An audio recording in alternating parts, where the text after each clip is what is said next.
Hello and welcome to another random request reaction stream for YouTube videos, be it history, science, meme, video essays, gaming, like any categories of videos I don't really check out on my Sunday stream, which means music, right? I mean, you guys can request music, but not actual songs, like videos about music, like classical music, history or something.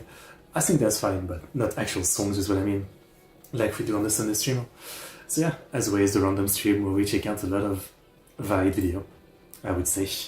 But yeah, as always, if you're watching the VOD, there will be timestamps in the video, description and comments with the links to all the original videos, link to my Discord if you want to follow me, my stream amount, Patreon where you can support me, and request reaction, the classic.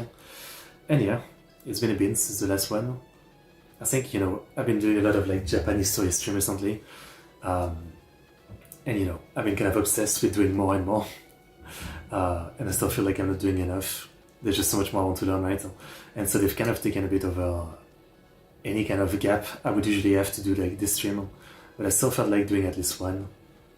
It might not be too often, but I'll do one once in a while. It's basically the gist of it, right? But yeah, as always, people shared some video. We have a video about Verdun, car video, Philippine video, list video, musicians, so and then this one I opened myself because I like keeping up with the Japanese. So yeah, this is some of the example of the stuff we get so far, but again, you can share as many videos as you want on Discord, and in this stream is kind of different, where like in a Sunday stream I do check out what you share. In this one I'll decide if I want to watch it. That's why you can share multiple videos, and if I'm interested I'll check it out. Definitely. Then I'm gonna lie, I need to wake up a bit. I'm kind of groggy. Like, I haven't been sleeping great recently. And I was feeling fine this morning, but yeah, like for the last half hour before the stream, I've been feeling very sleepy and, I've been trying to like wake up a bit, but I was waiting for the stream to start and, well, for the time to start, and yeah, feeling kind of groggy and not very woken up, I can't lie. It's one of those days, but, maybe it will pass. Okay, well, I don't think there's too much more to say, so let's get into it as always. And we're starting with some epic history. Maybe my favorite history channel, I mean, definitely my favorite history channel.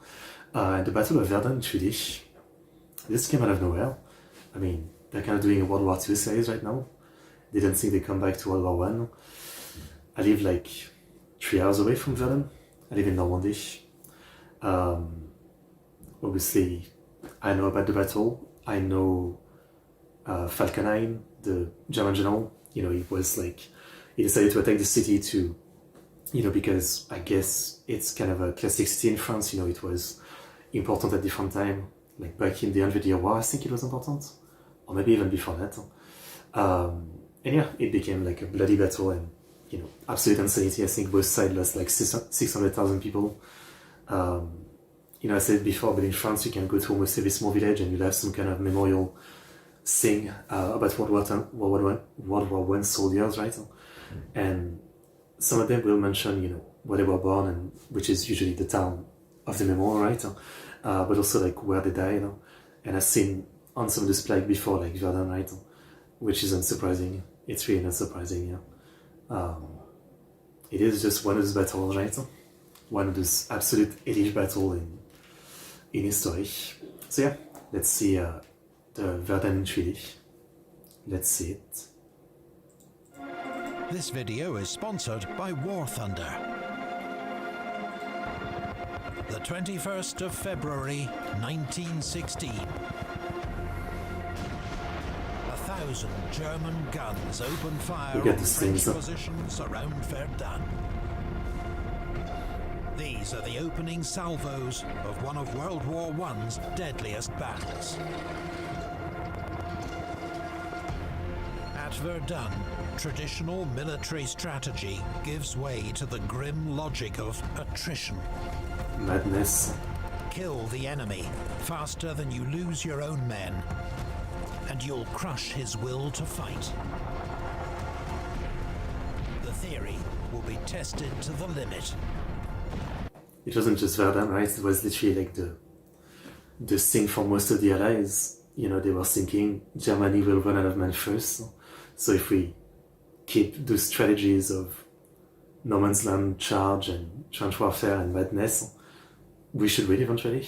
That was literally like some of the higher ups thinking, not all of them obviously. Verdun becomes a giant meat grinder, consuming 1,000 lives a day for 300 days. Sheesh. The battle will be immortalized for its horror and the extraordinary suffering of troops on both sides. But it is also a dramatic tale of leadership, determination, and heroism against a backdrop of emerging technologies and evolving military doctrines. This is the story of Verdun, 1916.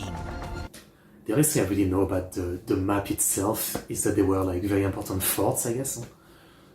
In terms of the layout of things, I don't actually have much of an idea of how it looked, the battlefield itself, because it wasn't simple trench warfare, right? Have I been? No. I was saying at the beginning I live like 3 hours away, so maybe one day.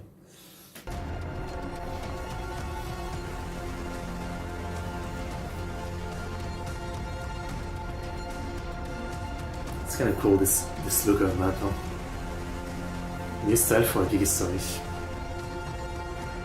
Or episode 1, okay? So there's gonna be multiple episodes. 2 months earlier, Allied commanders meet at Chantilly, France. Yeah, the Battlefield 1 map is pretty great. Huh? Not the best map, but it's pretty great. Huh? To discuss military plans for the year ahead. 1915 had been a bad year for the Allies. Russian forces in full retreat. Disastrous landings at Gallipoli. And despite costly Allied offensives, the Germans still occupy Belgium and parts of... I mean, again, as I said, I live in Normandy, right? And looking at this, it's like, looking at the front and Paris. I mean, I live like 2 hours away from Paris, to the west, obviously. And looking at this, like, if I was in the town I'm in right now back then, I was like probably like 2 hours away from the front. Yeah. Grenades. France. The Western Front is now locked in trench warfare, in which attacking forces suffer massive casualties for every tiny advance. But Allied commanders at Chantilly believe the German army is now overstretched, and that 1916 is their chance for victory. The Allies agreed to launch large-scale, simultaneous attacks from east, west, and south to deal a knockout blow to the Central Powers. Oh, that's what it is. Charlemagne's grandson, yeah. I always remember like people saying that, Verdun is like an important city, but again, I wasn't too sure. I thought it was because of battle during the Hundred Year War, but I guess it's more Charlemagne. Okay. It is exactly what German commander Erich von Falkenhayn fears. He is already convinced that a decisive German victory in the war is unlikely. Allied resources are too vast. Instead, he argues that Germany should try to force the enemy to negotiate, and do it soon. He believes this can be achieved by making the cost of war impossibly high for the Allies, and that the French will be first to crack. So, I mean, Germany would be doing great if Austria-Hungary was better, Like, the only problem was that their main ally was just not great. He plans an offensive against the French, codenamed Operation Gericht. Judgment. The target, Verdun, in northeastern France. The historic fortress city lies in a valley of the river Meuse. News.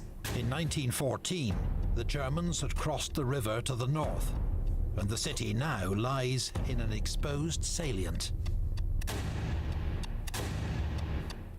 But it is well protected. Verdun is surrounded by hills and ridges, reinforced by a ring of powerful forts. Built to guard France's eastern frontier, these are formidable defenses. But there is logic behind Falkenhayn's choice of target. Falkenhayn knows that Verdun holds immense symbolic importance for France, and their generals will feel forced to defend it, potentially to the last man. This is what he wants, because his real goal is not to capture Verdun, but to inflict so many losses on the French that he destroys their fighting spirit. The phrase he repeats... Which is a weird thing on paper, because he wants the enemy to be in a defensive position, and usually like the defense, you know, tends to be the one inflicting more casualty on the attack. Repeatedly uses, according to one officer, is that the French army must be bled white. Yeah. All the Germans have to do is capture the heights that surround Verdun. The French will be forced to counterattack, I don't know. beginning a battle of attrition in which the Germans hold the best cards. Artillery is the greatest killer on the Western Front and is key to Falkenhayn's plans.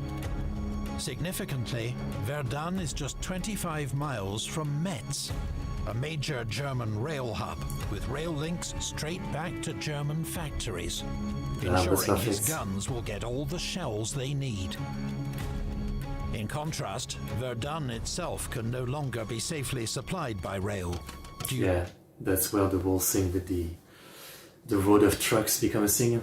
There's like a single road. To the German advance, and has to rely on a constricted road network for supplies. Some historians claim that later, having seen the battle Verdun became, Falkenhayn lied about his plans in 1916, that in truth he had always hoped to capture Verdun.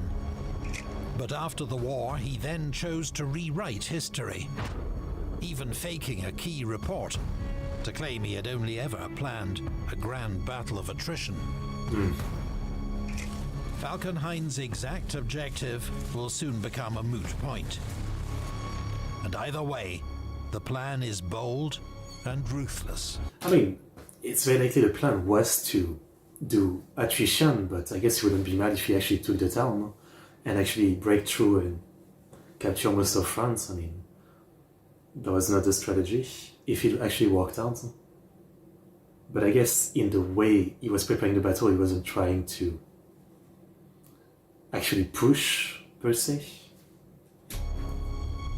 But for it to work, the Germans will have to seize and hold Verdun's famous forts. This video is sponsored by War Thunder, the most comprehensive vehicle combat game ever made. Available now for free on PC, PlayStation, Xbox and mobile. Immerse yourself in the intense combat of War Thunder and take command of more than 2,500 military vehicles from 10 major nations. From the tanks, dreadnoughts and biplanes of World War I to the fighter jets of today, War Thunder puts you at the helm of the most powerful war machines in history. War Thunder's detailed graphics, it always looks cool, but it is a gauging game, right? Insane amount of grinding, all you have to pay insane amount of money for anything good, right? While armor, shells and missiles behave like their real-world counterparts. All this adds up to one of the most sophisticated damage models in gaming. Yeah, this is the game where people were leaking like real-life information about modern tanks because they were not actually in the game or something, I think. World of Warship. You can join the action now for free on PC, PlayStation, Xbox or mobile using our links in the description or pinned comment, and jump straight into battle with a community of over 95 million players. New and returning players who haven't played for at least 6 months on PCs and consoles will receive the exclusive Eagle of Valor vehicle decorator, 100,000 silver lions, and 7 days of premium account access. Available for a limited time only. I tried it before, but didn't play much. Rather be buried under the ruins of the fort than someone now, or in Douamont's central corridor.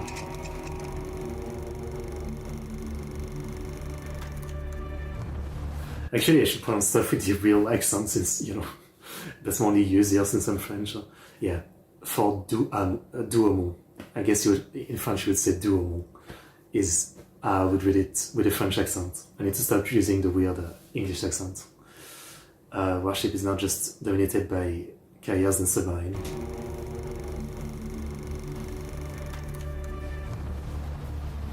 Verdun is protected by 19 major French forts That's a lot. and around 20 smaller fortifications, or ouvrages.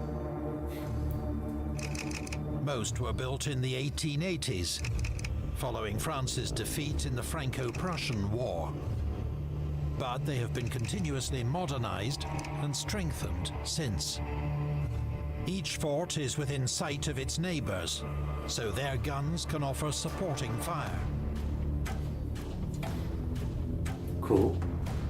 Smart. The jewel in the crown is Fort Douaumont, which dominates the landscape and is reputed to be the most powerful fort in Europe. Really? It is a steel and concrete pentagon, 1/4 of a mile wide, and sits above a slope or glacis, guarded with barbed wire and spiked railings. The center of the fort is protected by a dry moat, 5 meters deep, 10 meters wide. 3 galleries in the forward corners house light cannon and machine guns, which allow flanking fire across the outer glacis and into the moat. At the center, armored observation points and 5 elevated artillery and machine gun emplacements. These include the Casemate de Bourges with 2 75mm guns and a rotating 155mm gun turret that can be lowered into the fort for protection. Damn, that's kind of advanced. Only a fraction of the fort is visible from the surface. Yeah, it's a massive underground Deep system. underground, below 13 feet of earth and 8 feet of steel-reinforced concrete, lie tunnels, facilities. The thing though with this design that I don't really get is that, you know, it's really hard to get a soldier inside, underground, but it seems like with artillery it's pretty easy to destroy the top guns and all that, which then makes the fort kind of useless, because you can't shoot anybody anymore. It's just a ton of soldiers stuck inside. And barracks for 800 soldiers across 2 subterranean levels. But all is not as it seems.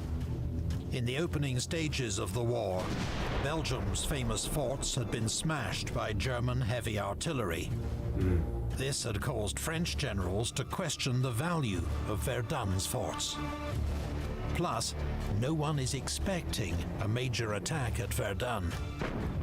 So, with urgent calls for artillery elsewhere on the front, Douaumont and other forts have been stripped of their heavy guns. By 1916, they are also pathetically undermanned. In 1914, Douaumont was held by 500 men. Now, by just 56 middle-aged reservists. Okay, that's crazy. The most powerful fort in Europe. Is it? Are the forts actually connected underground? I don't know. I don't know enough about any of this. Is a paper tiger. The classic paper tiger thing. There's going to be a battle here, the likes of which the world has never seen. Letter home from a German soldier to Verdun at Verdun.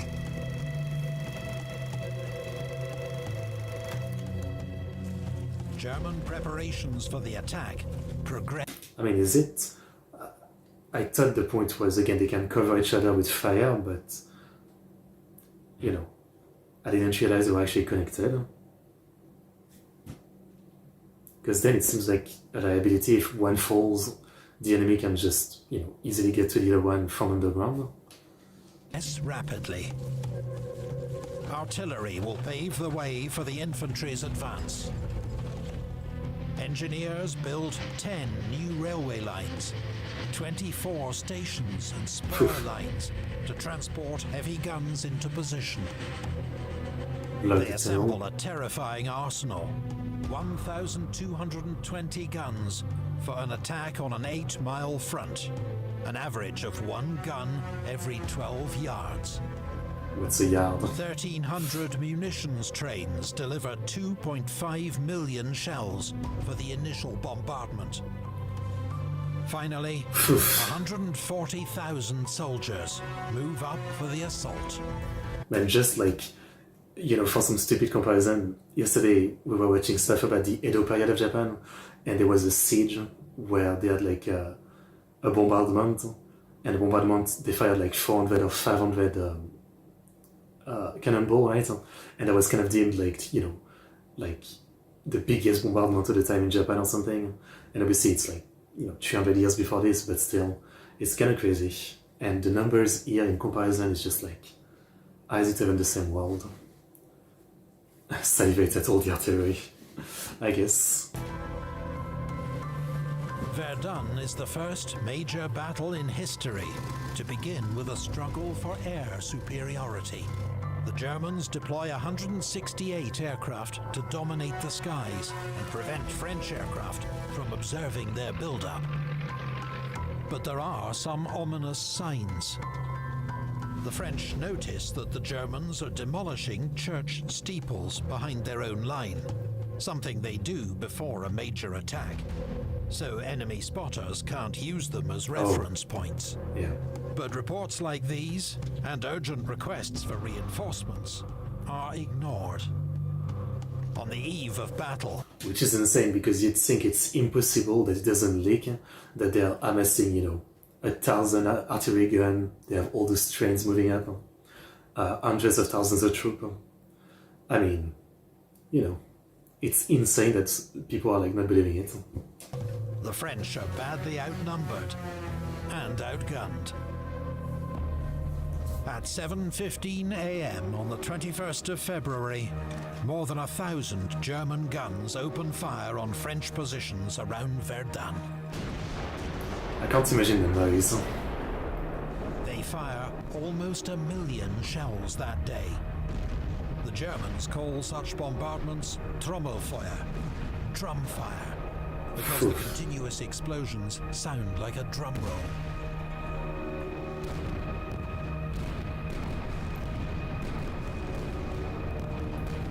At 5 p.m., the barrage lifts, and German infantry advance. They find many French trenches abandoned, or occupied only by crazed, shell-shocked survivors. Yet there are pockets of resistance. As dusk falls, isolated French regiments mount a desperate defense from the shattered woods of Caen and Aumont, while French artillery harasses German infantry advancing across open ground. So you're telling me that they fired a freaking million shell and that wasn't enough to really, you know, destroy anything? But they cannot hold the enemy for long. 4 days later, on the 25th of February, the Germans reach Fort Douaumont. A small detachment of soldiers approaches cautiously, but to their astonishment, they find it almost abandoned. Well, They slip in through an opening, and the famed Fort Douaumont falls without a shot fired. Its loss, a French officer remarks, will cost the French army 100,000 lives. Well, every sign of humanity has been swept away. The woods and roads have vanished, like chalk wiped from a blackboard. Of the village, nothing remains but grey smears. James McConnell, American airman serving with the French. There's a map like that in Battlefield 1, 2, I forgot the name of the map, but it's a night map, I think. Well, you're basically in a map that's literally just mud. I mean, it's kind of Passchendaele, maybe. Just mud, like a few walls of us that are left, and the ground is filled with like pieces of bricks and broken, piece of woods, and it's like, it genuinely looks like, nothing like Earth, right? It's like, it's been bombarded to like every single, meter of land has been bombarded before, right? And there's nothing as it used to look, and it's such a crazy visual.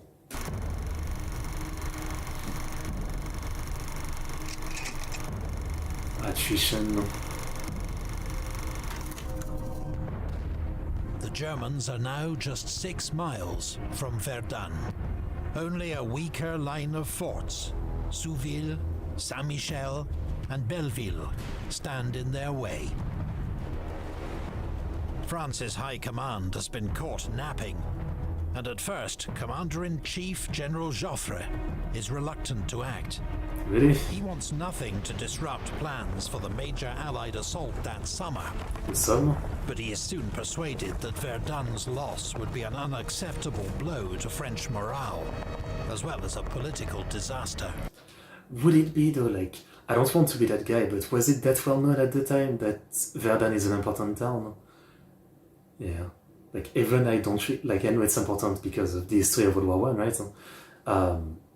But I have a hard time believing that people at the time really, like, thought about it that much, Like, Verdun is such an important city? I don't know. Michel Ney had a fort named after him. Possible.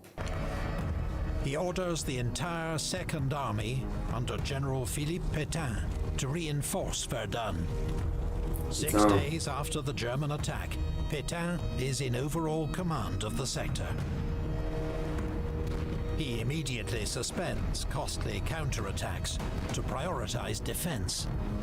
And by the end of February, the French line has been shored up. One help is that the Germans have advanced beyond range of their own supporting artillery. Guns that are nightmarishly hard to haul forward through the thick mud. This thing must be crazy. The German advance stalls. Crucially, Falkenhayn has failed to capture all the heights on the east bank of the Meuse. This means German lines are exposed to artillery fire from Bois-Bourrousse, Mars and Vacheauville, and other French guns on high ground west of the Meuse. I mean, it might not seem for foreigner, but Vacheauville is such a French name to the max. It's like it's almost like cow of the city or something. It doesn't really translate, and it's not proper French, but it's I don't know how to describe it. It's a very funny name. Like, that's the type of name that you hear for the most remote French village. Yeah. German planners had urged Falkenhayn to attack these positions from the start. Finally, on the 6th of March, long after the element of surprise has been lost, he extends his offensive to the West Bank. After a devastating artillery bombardment, 2 divisions, more than 30,000 men, attack on a 3-mile front. They suffer heavy losses and are unable to take 2 key positions that will become infamous: Côte 304 and Le Mort Homme. That means the dead man. At the end of March, 2 more German attacks are bloodily repulsed, around Douaumont village and the Bois de la Cayette. The wood of the Cayette. The battle already seems to be taking on a life of its own, sucking in more and more troops. the original objectives blurred, as every village and high point becomes a ferociously contested prize. Falkenhayn is later criticized for two key mistakes. I was gonna say, like, looking at this, I didn't realize he had such what seems like such an easy victory, as, you know, barely enough troop and the forts are barely defended, and, you know, the French army didn't really believe this was gonna be attacked, despite all the build-up, and yet he still kind of didn't really take proper advantage of all of it, or maybe the fort was still too strong, I don't know. It's maybe a bit of both, but it's surprising how much of an advantage he seemed to have. Mistakes in this opening phase of the battle. Not attacking on the west bank of the Meuse from the outset, and not committing his reserves soon enough to exploit his early breakthrough. Now, those opportunities have passed. There will be no more easy gains for the Germans. It's weird, because isn't Falkenhayn actually, like, he was a pretty great general or something? Didn't he have a lot of big victory, especially against the Russians? And a familiar pattern emerges, as Verdun turns into a terrible, grinding battle of attrition, as deadly for the Germans as for the French. Thanks to War Thunder for Okay, well, I guess I should have known, yeah, like 20 minutes to cover Verdun, that's not enough. But I'm actually kind of glad that they're going that in depth. I don't know how many episodes, but yeah, anything epic history, I'm gonna eat it up. It's fucking great. It's a great video, and actually seeing it in visual like this is interesting. Again, I never really had much of an idea of how it actually looked in terms of the overall map itself, but yeah, that was really interesting. And again, the way epic history has evolved, you know, with like the Nelson videos with actual 3D shapes to now this kind of thing, really high level stuff. Yeah, hello Clément, good. But you, so great video from epic history. But when is the next World War II video? There are so many projects. They have like American Revolution, World War II, more Napoleon video, now Verdun. That's a lot of stuff. That's a lot of stuff. The past in World War I and accidentally equating the World War I to the soldier. I mean, I don't think anyone would believe, right? Like, in the middle of the carnage, they would all think there's no way this is ever going to happen again once it's over, right? Yeah, doing alright. Great video as always. Really enjoyed it.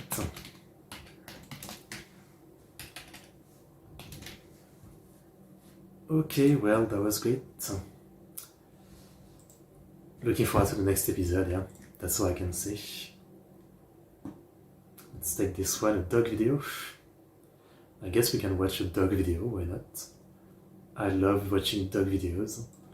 Actually, for like the last few days, YouTube recommended me a channel of like, they put like dogs and kitten together, right? As like first interaction. And I've been watching a lot of those videos. It's pretty fun to watch. It's really like simple content, you know? The classic thing of like, nothing does better on the internet than animal videos, but it's fun to watch. Yeah, I guess we can watch this one. The top 10 funniest sound troll moment that left dogs totally confused. Okay, by Farm Life Content.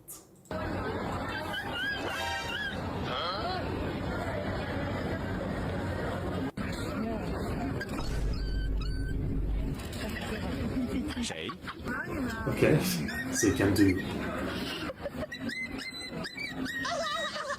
It's pretty good at like the crying dog noise.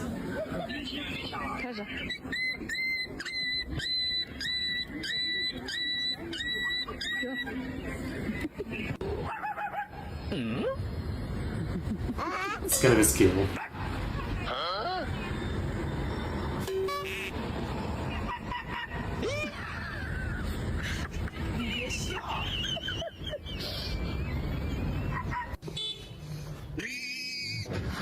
Even pigs. I'm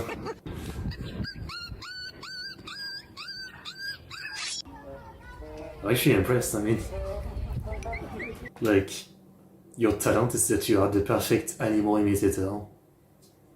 How do you even find that out?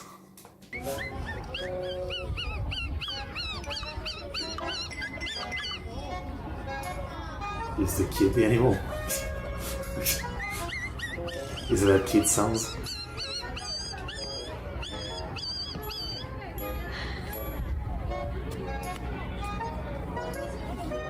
Okay.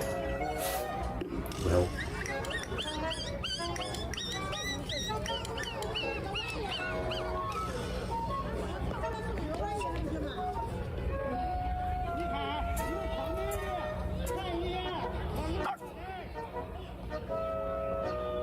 The bark is way too real.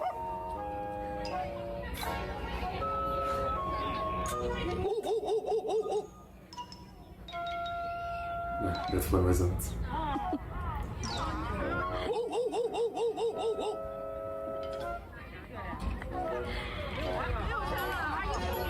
People are funny, but what is wrong with you?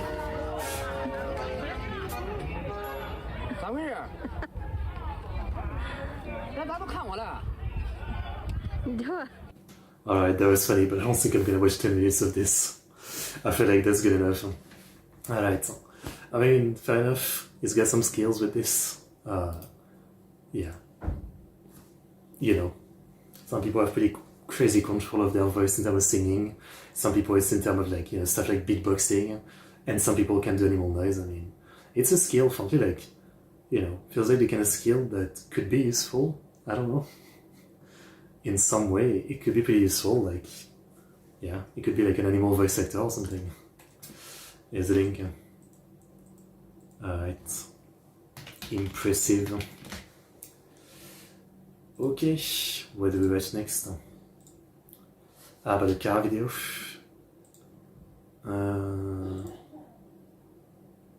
Well, I guess this one first.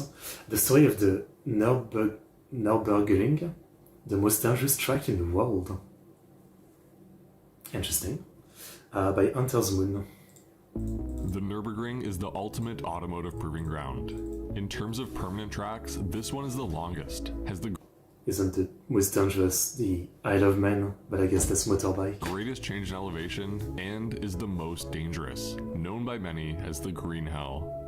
Still, for nearly 100 years, competitors have put their lives on the line, striving for the perfect lap. A record here not only means bragging rights, but can bring huge financial rewards to manufacturers and immortalize cars and drivers. As a result, teams go to extreme lengths trying to shave down their times, even cheating to achieve the results they want before sharing their triumph with the world. Despite the high speeds and perils, the track is open to anyone willing to pay the small toll and accept the huge risks. From F1 legends to backyard tinkerers, all sorts have made the trip to the lush Eiffel forest of Germany, trying to etch their name into the ring's fabled history. This is a story of records and regret, It's on a road, not a of racetrack. danger and deception, and of icons and the impossible. This is the story of the Nürburgring, the Green Hell. Looks nice. Huh?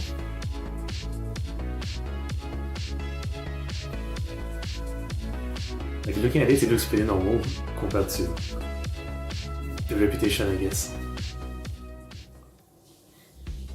The first true practical automobile was the Benz patent motor car, built by Carl Benz himself in 1885. Wow. His invention caught on quickly, and it wasn't long before people were racing their newly discovered machines. Of course, there weren't any dedicated racetracks yet, and public roads were used to create temporary courses. The Germans had a jump on the competition and did pretty well in the early days, with the Mercedes winning the 1903 Gordon Bennett Cup and earning the right for Germany to host the event the following year. The course was marked out through the Taunus Forest in 1904, but this year it was a French team that claimed victory. To seek redemption, the Kaiser decided to host his own event at the same course in 1907 called the Kaiser Prize, or Emperor's Prize Auto Race.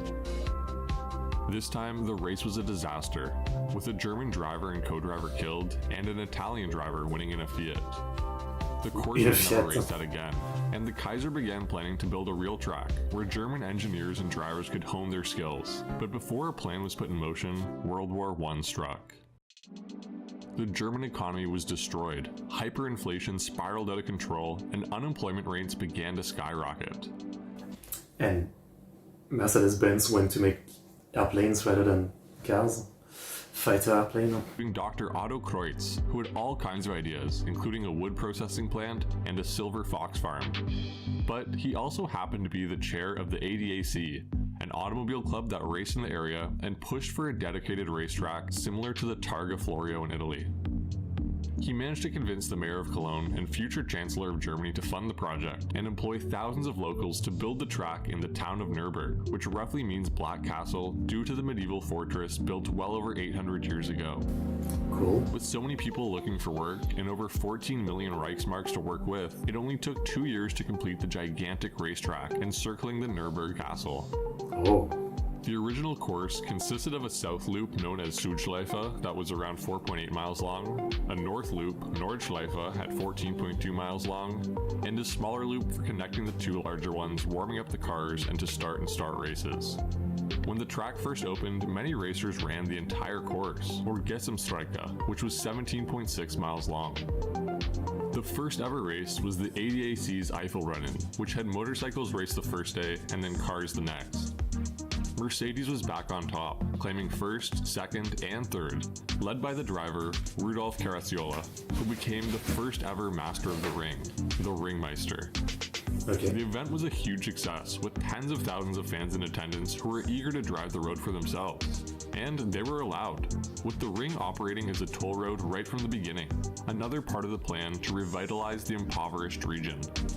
More events came to the new track, like the German Grand Prix, and in 1931, What was that? more events came to the Germany's Grand Prix. 100,000 forget political troubles to see their demon driver, Caracciola, win, averaging over 116 miles an hour. The demon driver? new track, like the German Okay. Grand Prix, and in 1931, the race moved to just the North Loop, the Nordschleife. At this time, the fastest lap was an 11:48 in a Bugatti T51, although this would quickly fall to 11:42 and then a 10:49 in an Alfa Romeo, then a 10:43 in an Auto Union Type A, and then to a 10:32 in a W25 Mercedes, one of the early silver arrows. There's a famous rumor that the night before the 1934 German Grand Prix at the Nürburgring, the W25s weighed in at 751 kilograms, just over the 750 kilogram max weight, and that the team decided to strip away the white paint to shave off just enough. As a result, the aluminum body was revealed, and the silver arrow was born, a moniker still used by Mercedes F1 cars today. However, this story isn't really true. There were no weight restrictions at the time, and the name was actually coined a couple years prior, although some spectators thought that those cars looked less like arrows and more like silver pickles. This really reminds me of Mafia. Is it Mafia 1 or 2?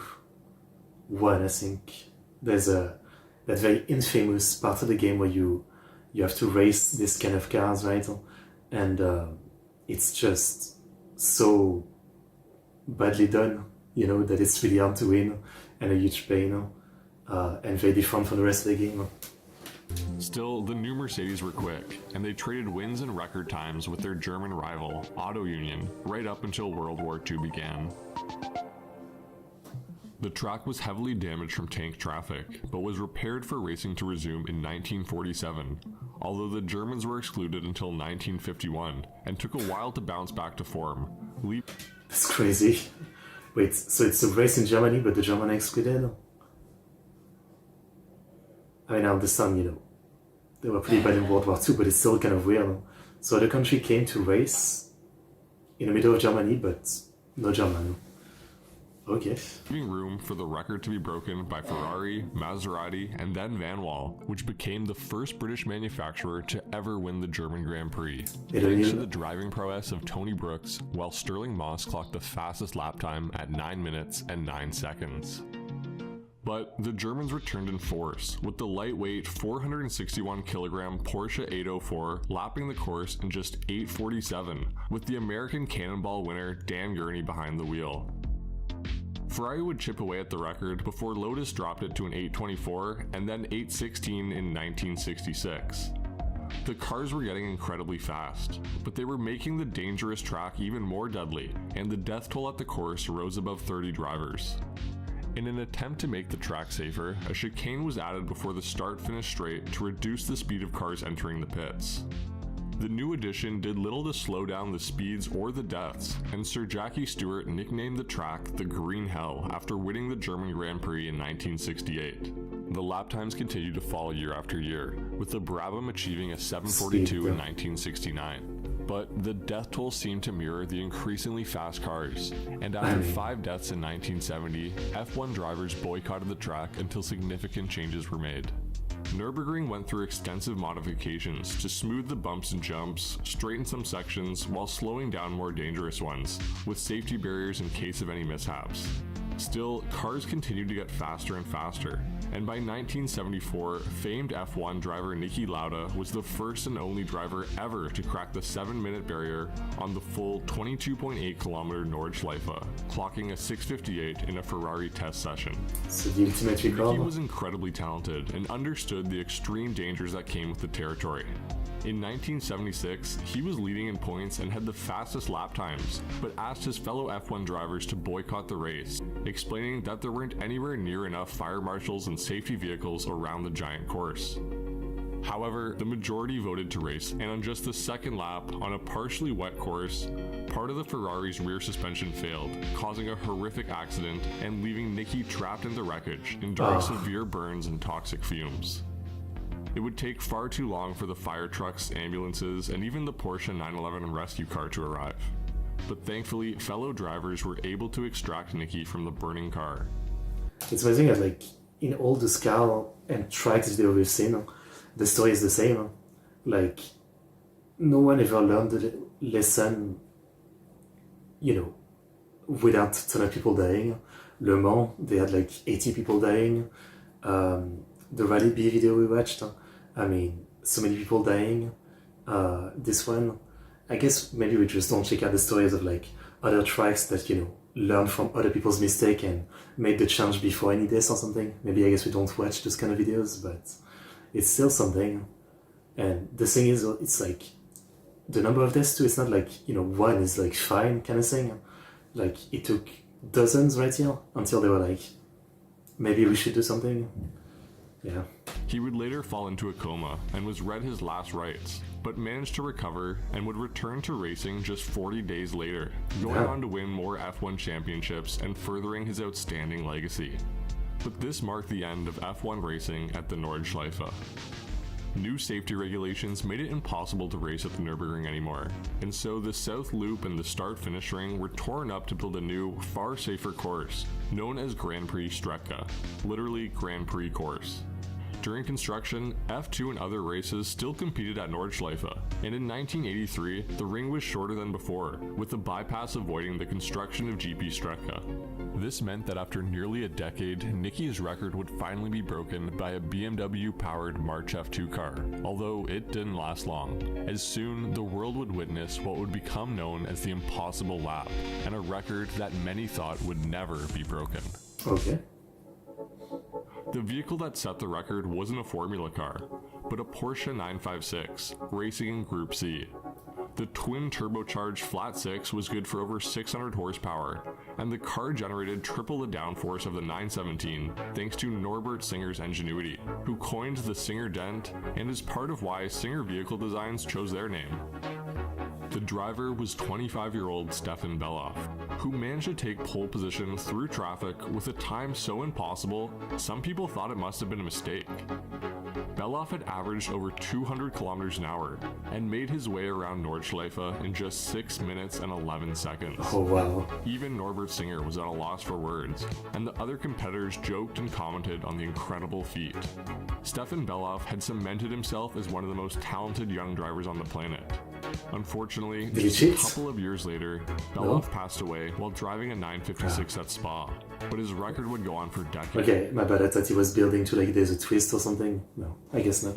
And his legacy even longer, with one of the trains at Nordschleife bearing his name. When the Amazing. far safer GP Strecke was finally finished in 1984, the very first race was hosted by Mercedes, named the Nürburgring Race of Champions. They invited 20 of the Good top name. drivers from around the world, including 9 Formula One champions, to compete in identical cars, all in new, sportier 190Es modified for the race, 10 of which were painted silver and 10 painted black. Among the star-studded grid was a driver who was relatively unknown at the time, a driver from Brazil, Ayrton Senna. Niki Lauda was also competing, although he missed practice and qualified 14th. Still, he managed to work his way through the field and finished in second place, not quite able to catch the winner, Ayrton Senna, wobbly who disguise, ended huh? up getting a 190E of his own.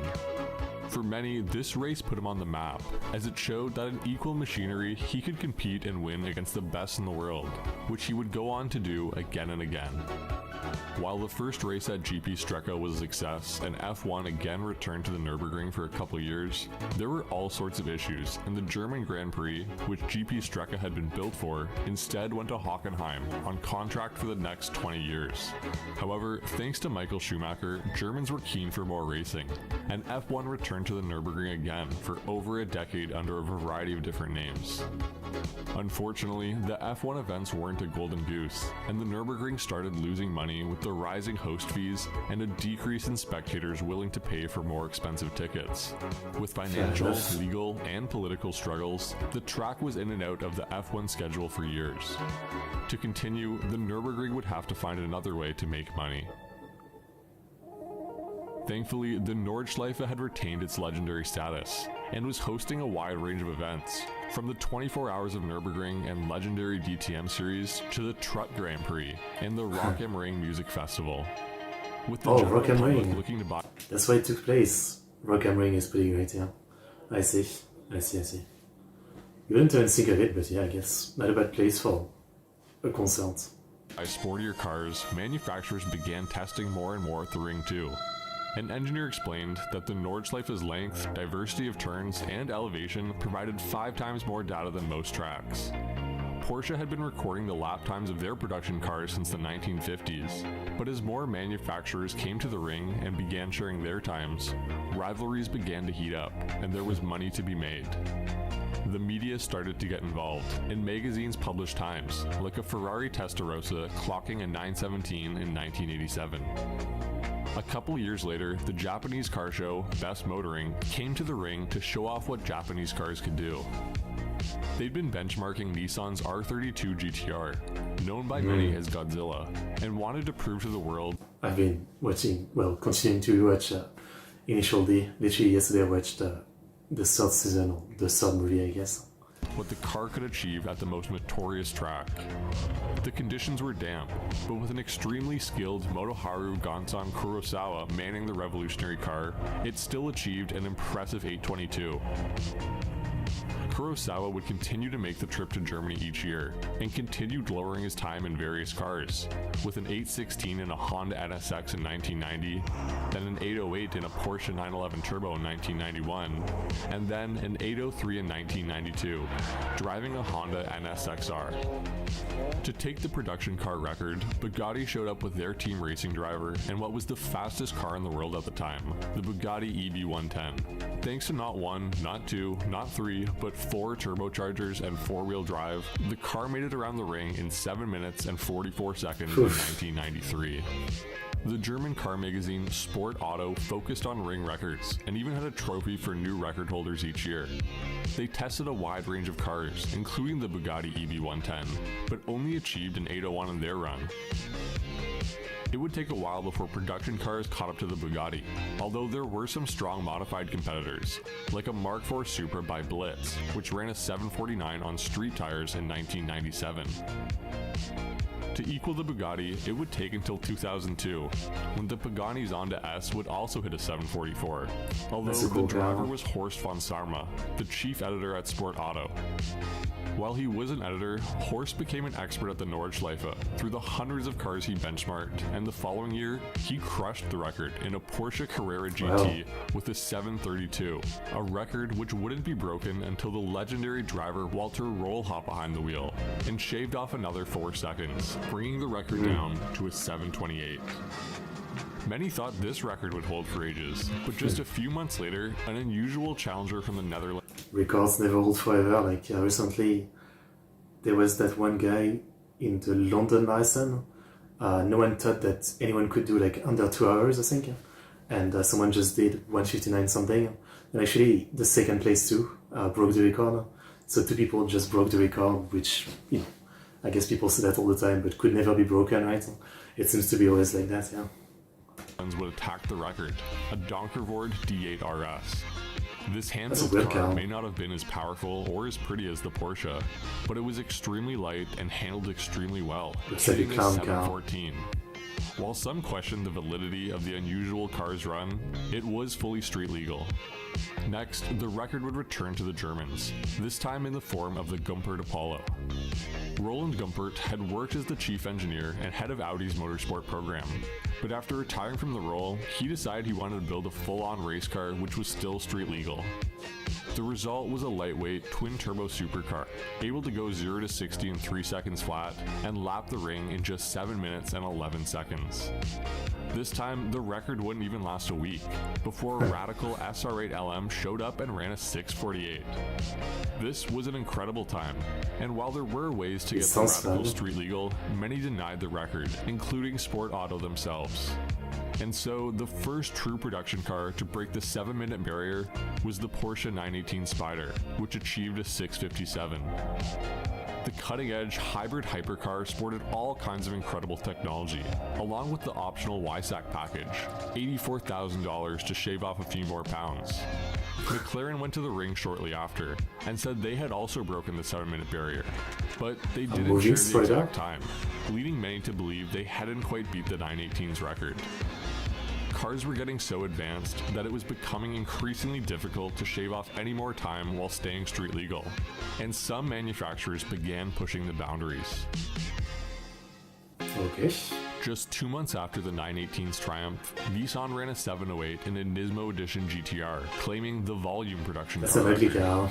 However, it later came out that the car had been extensively modified to set the time, with the bigger I mean, not the design itself, but the pattern on it, I don't like it. spoiler, softer dampers designed for the bumpy track, different brake pads, bucket seats, and even a new ECU map. Technically, Nismo would sell you these parts, and you could set up your car this way, but it was a far cry from a volume offering. Porsche had been skeptical about Nissan's times for quite a while now, and even bought a 2008 GTR to test themselves after Nissan reported a 729 in the car, far faster than any of the 911s could muster. When they got the car, the best they could run was a 754, which caused them to believe that Nissan had made some drastic changes, such as using racing tires. Why would you not think it's just their driver is better? As there were no governing bodies or true official records, manufacturers were incentivized to push the boundaries, and a positive ring result was nearly the best marketing around. And so, controversy would continue to surround records going forward, including when the 918's record finally fell, this time to Lamborghini's Huracan Performante. In October of 2016, the Performante clocked a 652, a time which some thought was a little too unbelievable. The YouTube creator Misha Sharudin scrutinized the onboard footage, comparing top speeds and quartering speeds to those of the 918, while pointing out strange glitches in the recording, where the speed would suddenly jump drastically or a shadow would move unnaturally. Many thought that the footage was sped up and played at 25 frames per second instead of 24, or that the time was the result of the best splits added together. Lamborghini barked back, sharing a log of the run and explaining that part of the reason the car was so fast was the Pirelli Trofeo R tires, which would be available with the car. However, many were still not convinced. I have great trouble with the video they showed, with the telemetry that they showed, with the frame rate of their video, and I personally am very skeptical. Controversy continues to this day. Earlier this year, the new Civic Type R reclaimed the quote-unquote official front-wheel drive record with a time of 7:44. Honda admitted the car was a special model called the Type RS that was lighter and only available in left-hand drive European markets, but many still weren't convinced. Accusations of increased boost pressure arose, along with shorter gears, validated by savvy enthusiasts who noticed a significant discrepancy in the engine frequency when compared to stock models at the same speed and gear. In an attempt to regulate laps, the organizers decided to step in and make some changes, including ditching the practice of competitors starting the timer at the end of the straight and stopping it before the start of the straight, an old timing method which would allow drivers to finish a lap and pull off before committing to another. Now, competitors must drive an extra 0.14 miles and complete a full lap from start to finish, just as Stefan Beloff did way back in 1983.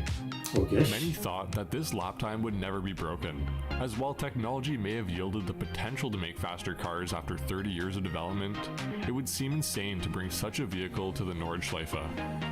While many dreamed and postulated what a modern F1 car could do at the track, Porsche decided to do one better, and bring a car which may have been faster than a modern F1 car, the 919 Evo.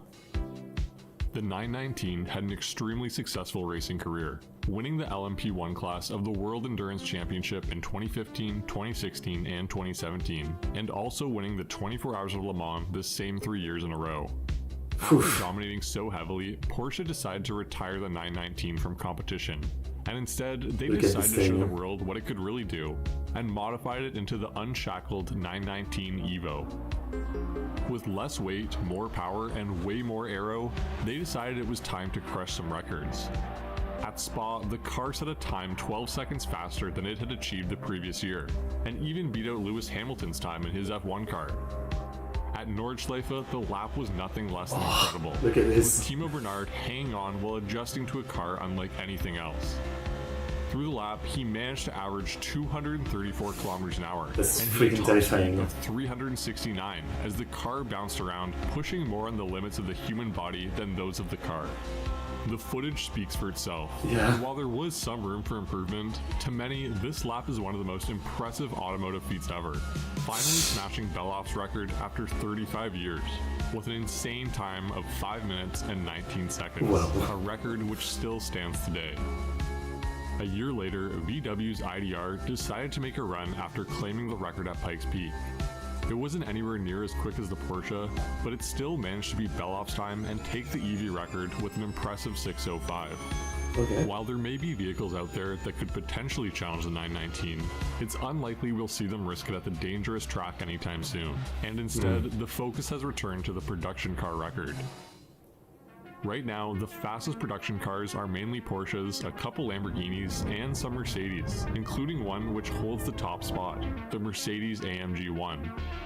A far cry from the Benz patent motor car at the start of the story, the AMG 1 has a 1.6-liter V6 and 4 electric motors, one for the crankshaft, one for the turbo, and 2 on the front axle, working together to produce over 1,000 horsepower. The car has all kinds of F1 technology, including a full carbon body and a 2-part extendable wing with DRS. The result was an incredible 635 on the road course, even on a damp track, way ahead of any other production car. While impressive, many argue that the obsession over decreasing lap times is actually harmful to the car industry, as it creates cars that are only good at the Nordschleife and don't perform as well outside of the ring. However, while there may be some truth in this statement, the ring records don't seem to be going anywhere, and companies continue to strive to lower their times and brag of their accomplishments to the world. Beyond lap times, the ring is filled with incredible stories, like the Queen of the Nürburgring, Sabine Schmitz. Sabine grew up in a village right inside the ring and became an expert at the track, driving over 20,000 laps through her career, most of which happened in her ring taxi, which she used to scare passengers and embarrass supercars. Okay. She put her experience to good use, and even won the 24 Hours of Nürburgring back-to-back in 96 and 97. Unfortunately, Sabine died from cancer at 51 years old, but her legacy lives on, with the first corner of the ring named in her honor. The Nürburgring is far from perfect, with a history of mishaps and terrible accidents. But for many, these rough edges, perils, and precarious turns are part of the allure of the iconic track. For once, I don't have to warn you to stay home, as you can make the pilgrimage to Germany and drive the track for yourself or ride along with another driver. Just be safe and aware of the potential costs involved if something goes wrong. That means... Much like the Nürburgring, the internet can also be a dangerous and difficult place to navigate, but thankfully there's NordVPN, the sponsor of this video. Oh, I get it. Oh, I did get it. It's literally running right now. Super good. Okay. interesting track. It's kind of cool to know the history of a specific track, you know. I liked it. I mean, I'm guessing the records are always going to be broken. There's really nothing stopping that. Every time you think you come to better, there's someone that does better. That's just the way it goes with records, I guess. So, maybe there'll be some updates. But very cool. Very cool. Okay, good video. But yeah, I guess the next one is also about this, right? So we might as well watch it and, you know, like for the continuity, I guess. The fastest lap recorded at Nurburgring by Porsche 919 Hybrid Evo Explained by DDP Cars in 2018. 519.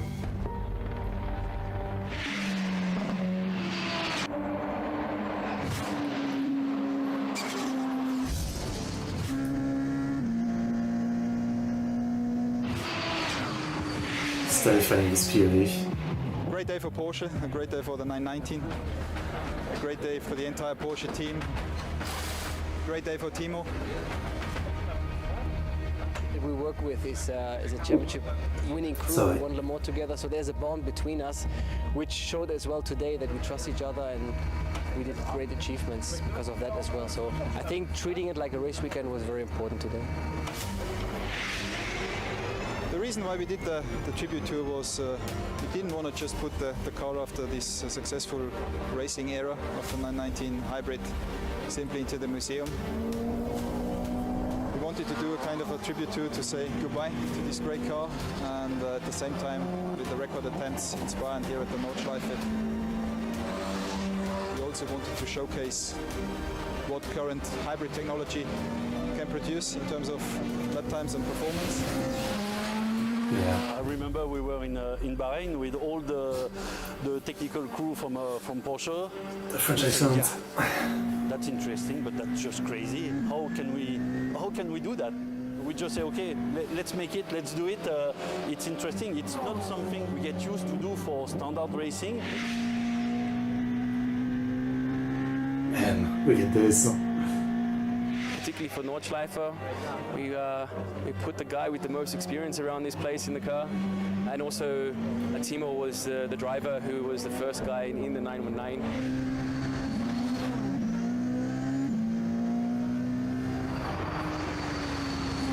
We started with a check lap, and then we had like one familiarization lap, and then the third lap already was quite a good one with a 5:24. But I said I would like to have another one just to clean it up a bit, and I knew that where I could gain a little bit of time.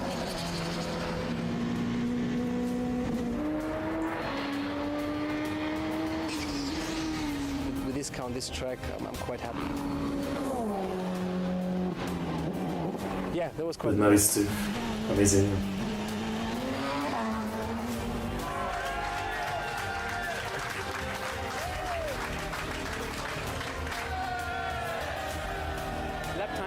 This was always the target. I mean, whether or not we could have achieved it at that time was, let's say, a bit of a dream. Okay, so we see the actual run here. That's what I want to see.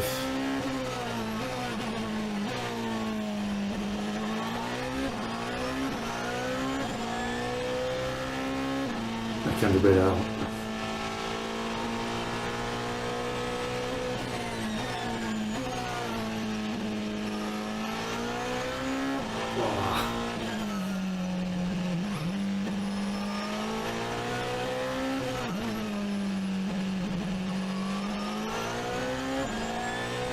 It's almost like it's sliding.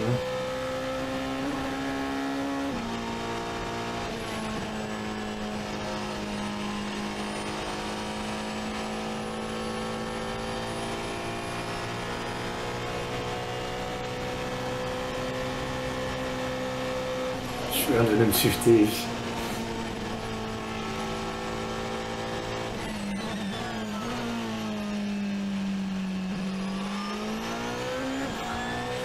Even when it's down, it's still at like 150.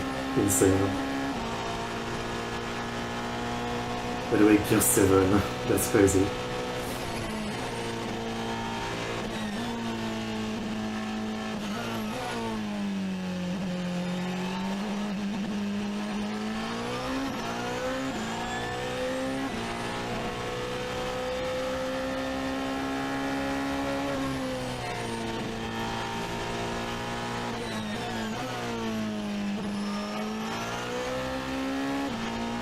so smooth.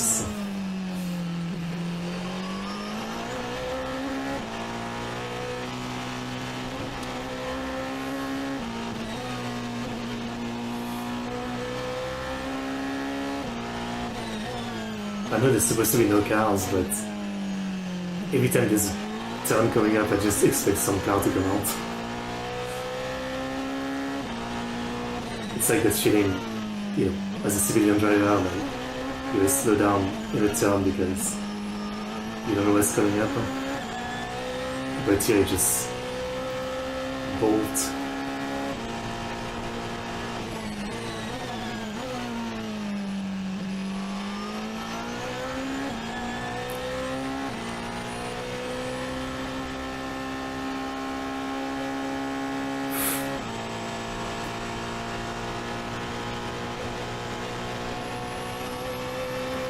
The shaking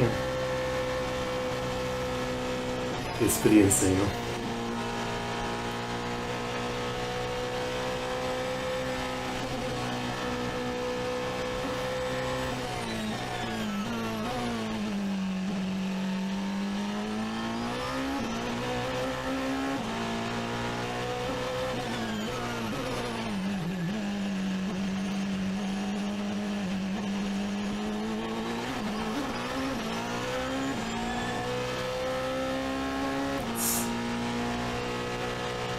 But it feels like a pill.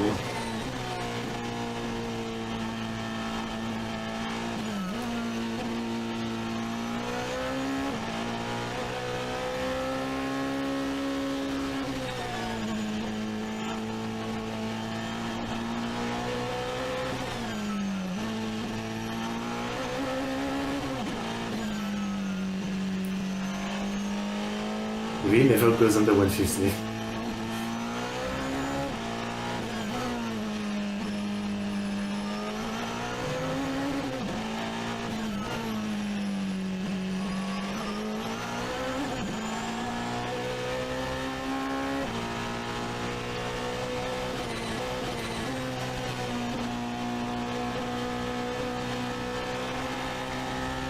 Oof.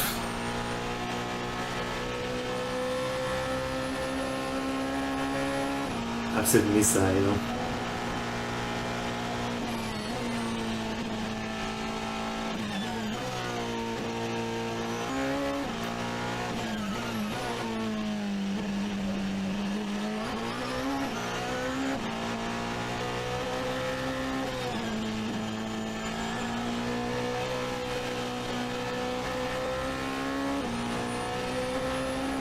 Come on.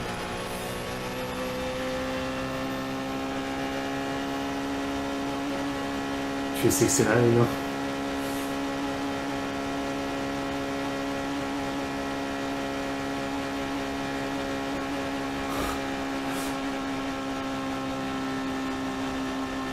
Fucking hell.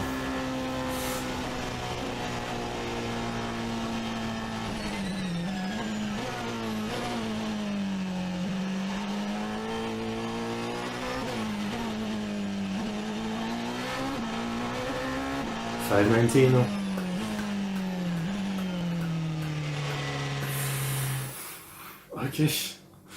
Okay. Absolutely terrifying.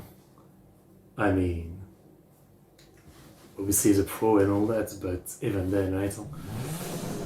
It takes one mistake from you, or like a rock being in the track that you didn't expect, and boom, at this speed, I mean, you're just done. You're flying. Even just watching, I feel that, that kind of feeling in your guts, like of fear that you're about to die. I feel it just watching. It's crazy, yeah. And like the fastest I've been in a car myself is like 160 or something. Yeah, crazy. That was fun to watch. That was really just insanity. Yeah, insane. All I can say. So that's great. Thank you, Clément, for sharing. I enjoyed that.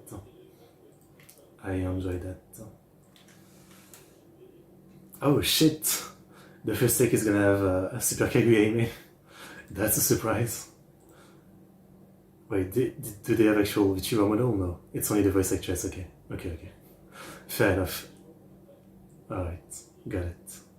But hype. Okay, so let's open this one. The overall record to this day, yeah? Yeah. Makes sense. This one, I guess we could watch a shorter video next. The one about the Philippines, the top 5 most powerful herbal plants in the Philippines by Pinoy I5. What the hell is this herbal tea? I hate herbal tea! The ancient civilizations were known to have relied on the power of herbal medicines, and some of their methods and herbal concoctions have also been adopted by the modern world in using their alternative medicine. All right, Sure. open up.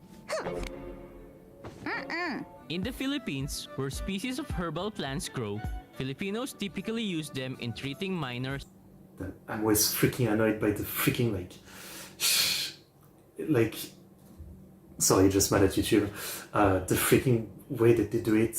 Like, why do you have to fucking scroll to try to find, like, you know, can't I just favorite language? Can't they add a fucking option to favorite a language for subtitles? Every time I have to scroll when I'm looking for like English or Japanese, like, and they give me freaking like Vietnamese subtitles. Like, why? I've never watched anything with Vietnamese subtitles. Okay, English is right here, but why? Why Vietnamese? What? Okay, fuck the subtitles. Sicknesses, such as I'm coughs, out. cold, I have to sneeze, but I'm terrified that my bowels will evacuate. fever, and other skin infections. So here's a look at 5 of the most powerful herbal plants in the Philippines. Maybe stupid, but the main reason I fear sneezing is my teeth are like really weak from, you know, I used to only drink Coca-Cola when I was young, and I destroyed them, and then I had like multiple dentist operation to fix them, but they're very like weak, and when I sneeze, the worst is when I hold it like this, but even normal sneeze, it kind of like really vibrates my teeth, and so the nerve will really like hurt terribly for like 20 seconds or something. So that's why I hate sneezing. It's stupid. Niyog-niyogan. NHT. Tea, how did you make? A vine, Niyog-niyogan is a large climbing woody shrub native to the Philippines. Looks Growing nice. tall even up to 20 feet, you can distinguish the plant with its colorful flowers and pointed leaves. The fruits are edible. Nevertheless, it has historically been used more than that in treating intestinal worms. It is also known as Worms. Chinese honeysuckle. This Oh. plant has an added benefits of anti-cancer properties. Carter, you found a cure for cancer? Well, I didn't come up with it. Yerba buena. This calls for CPR. Candy peppermint Really too much resuscitation. means, This no? herbal plant can also be known as peppermint. Its name Yerba peppermint. buena means healthy herb of Spanish origin. It is primarily used as an analgesic and has been useful for treating body aches and discomfort due to rheumatism and gout. Oh, my back! 7-Up, that Pepsi drink, is available in the Yerba Buena flavor in Colombia. Taking this herbal plant can fight against cough, colds, and can be used to treat insect bites. That's good. Chaang gubat. Kimmy, what kind of tea was that? Growing wild and free in tropical Philippines, Chaang gubat is one good natural resource in the fight against skin allergies, scabies, and even for mothers suffering from itchiness in childbirth. It's gonna be okay. That's easy for you to say. I don't see 3 kids coming out of your... Traditionally, it is taken as a tea preparation and has added properties of antibacterial and anti-inflammatory properties. Get ready to drink some tea. Ulasimang bato. Tea! Tea, fetch my tea! This fleshy, salty. shallow-rooted plant, also popularly known as pansit-pansitan, has been widely used for its analgesic, anti-arthritic, diuretic properties. What's amazing is that the entire plant is edible. Eat it. For the uninitiated, diuretics are also called water pills as they facilitate the removal of fluids from the body via urination. Ulasimang bato can also help to treat gout. If I keep going at this rate, I'm going to have gout. Acapulco. For Christ's Do that many people have gout? sake, I know we should have gone to Acapulco! Also dubbed the ringworm bush or shrub in the Western world, this Pinoy herbal medicine has been widely utilized in the treatment of tine infections and to counter insect bites. Insect bites. I have always been totally unfazed by insect bites. I mean, it's itchy, right? But I've never like used anything for them. It's just like, you know, I mean, you just feel like, fuck, mosquito got me, but I never used anything on it, you know. Within a day it's gone, right? But it's kind of interesting to know that you could just use some plants that you find outside. I mean, I guess it depends on where you live, right? But it's kind of nice. Yeah. Fighting ringworms, eczema, scabies, and itchiness have also been used effectively in time. For this reason, the shrub with the beautiful yellow flower has been prepared as a preparation for ointment. I'm supposed to put this on an hour before they laser blast my face back to 1990 sexy. For another round of Filipino knowledge. Okay, I mean, this is all nice, obviously. I don't know what the healthcare situation is in the Philippines, so if it's probably not that easy maybe to get some medicine. If you go to the pharmacy and maybe you have to pay for it and all that, right? So it's always good to know this kind of thing, you know. Usually it's like the older people that have this kind of knowledge about, you know, take this or that. And I feel like often it's actually wrong. Like often the older knowledge that they have tend to be more urban legend. Like some of them I never know if it's real. Kind of like when I was young, anytime I had like a stomachache, my mom would say, just drink some Coca-Cola.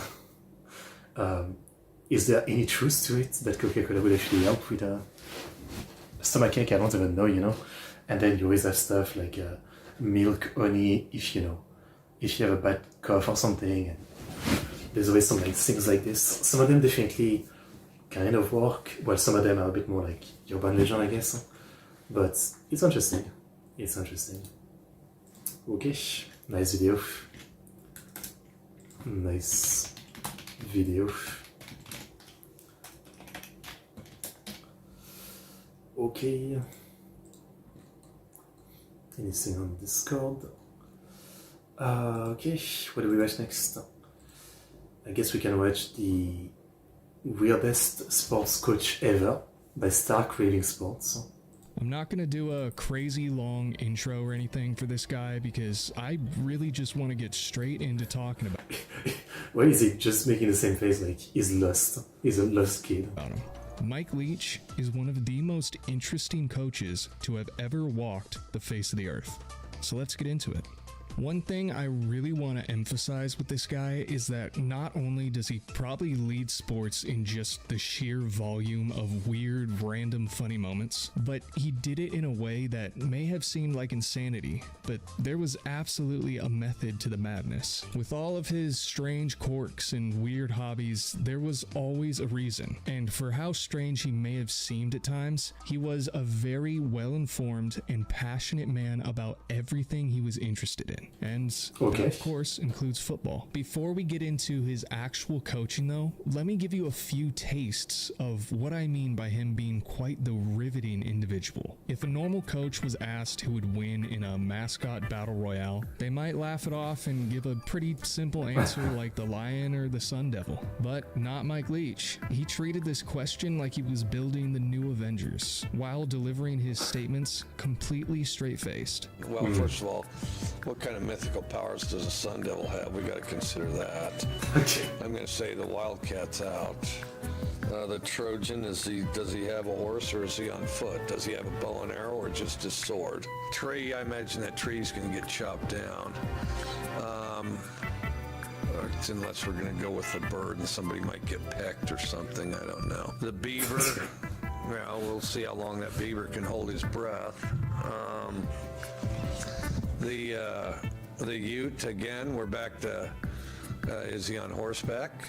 Does he have a bow and arrow? Did he trade for a rifle? I mean, you know, because if that youth's got a rifle, there's some definite problems. And, you know, you'd have to get one of those Harry Potter activists to read up on how you kill a sun devil, because there's a lot of outside stuff there.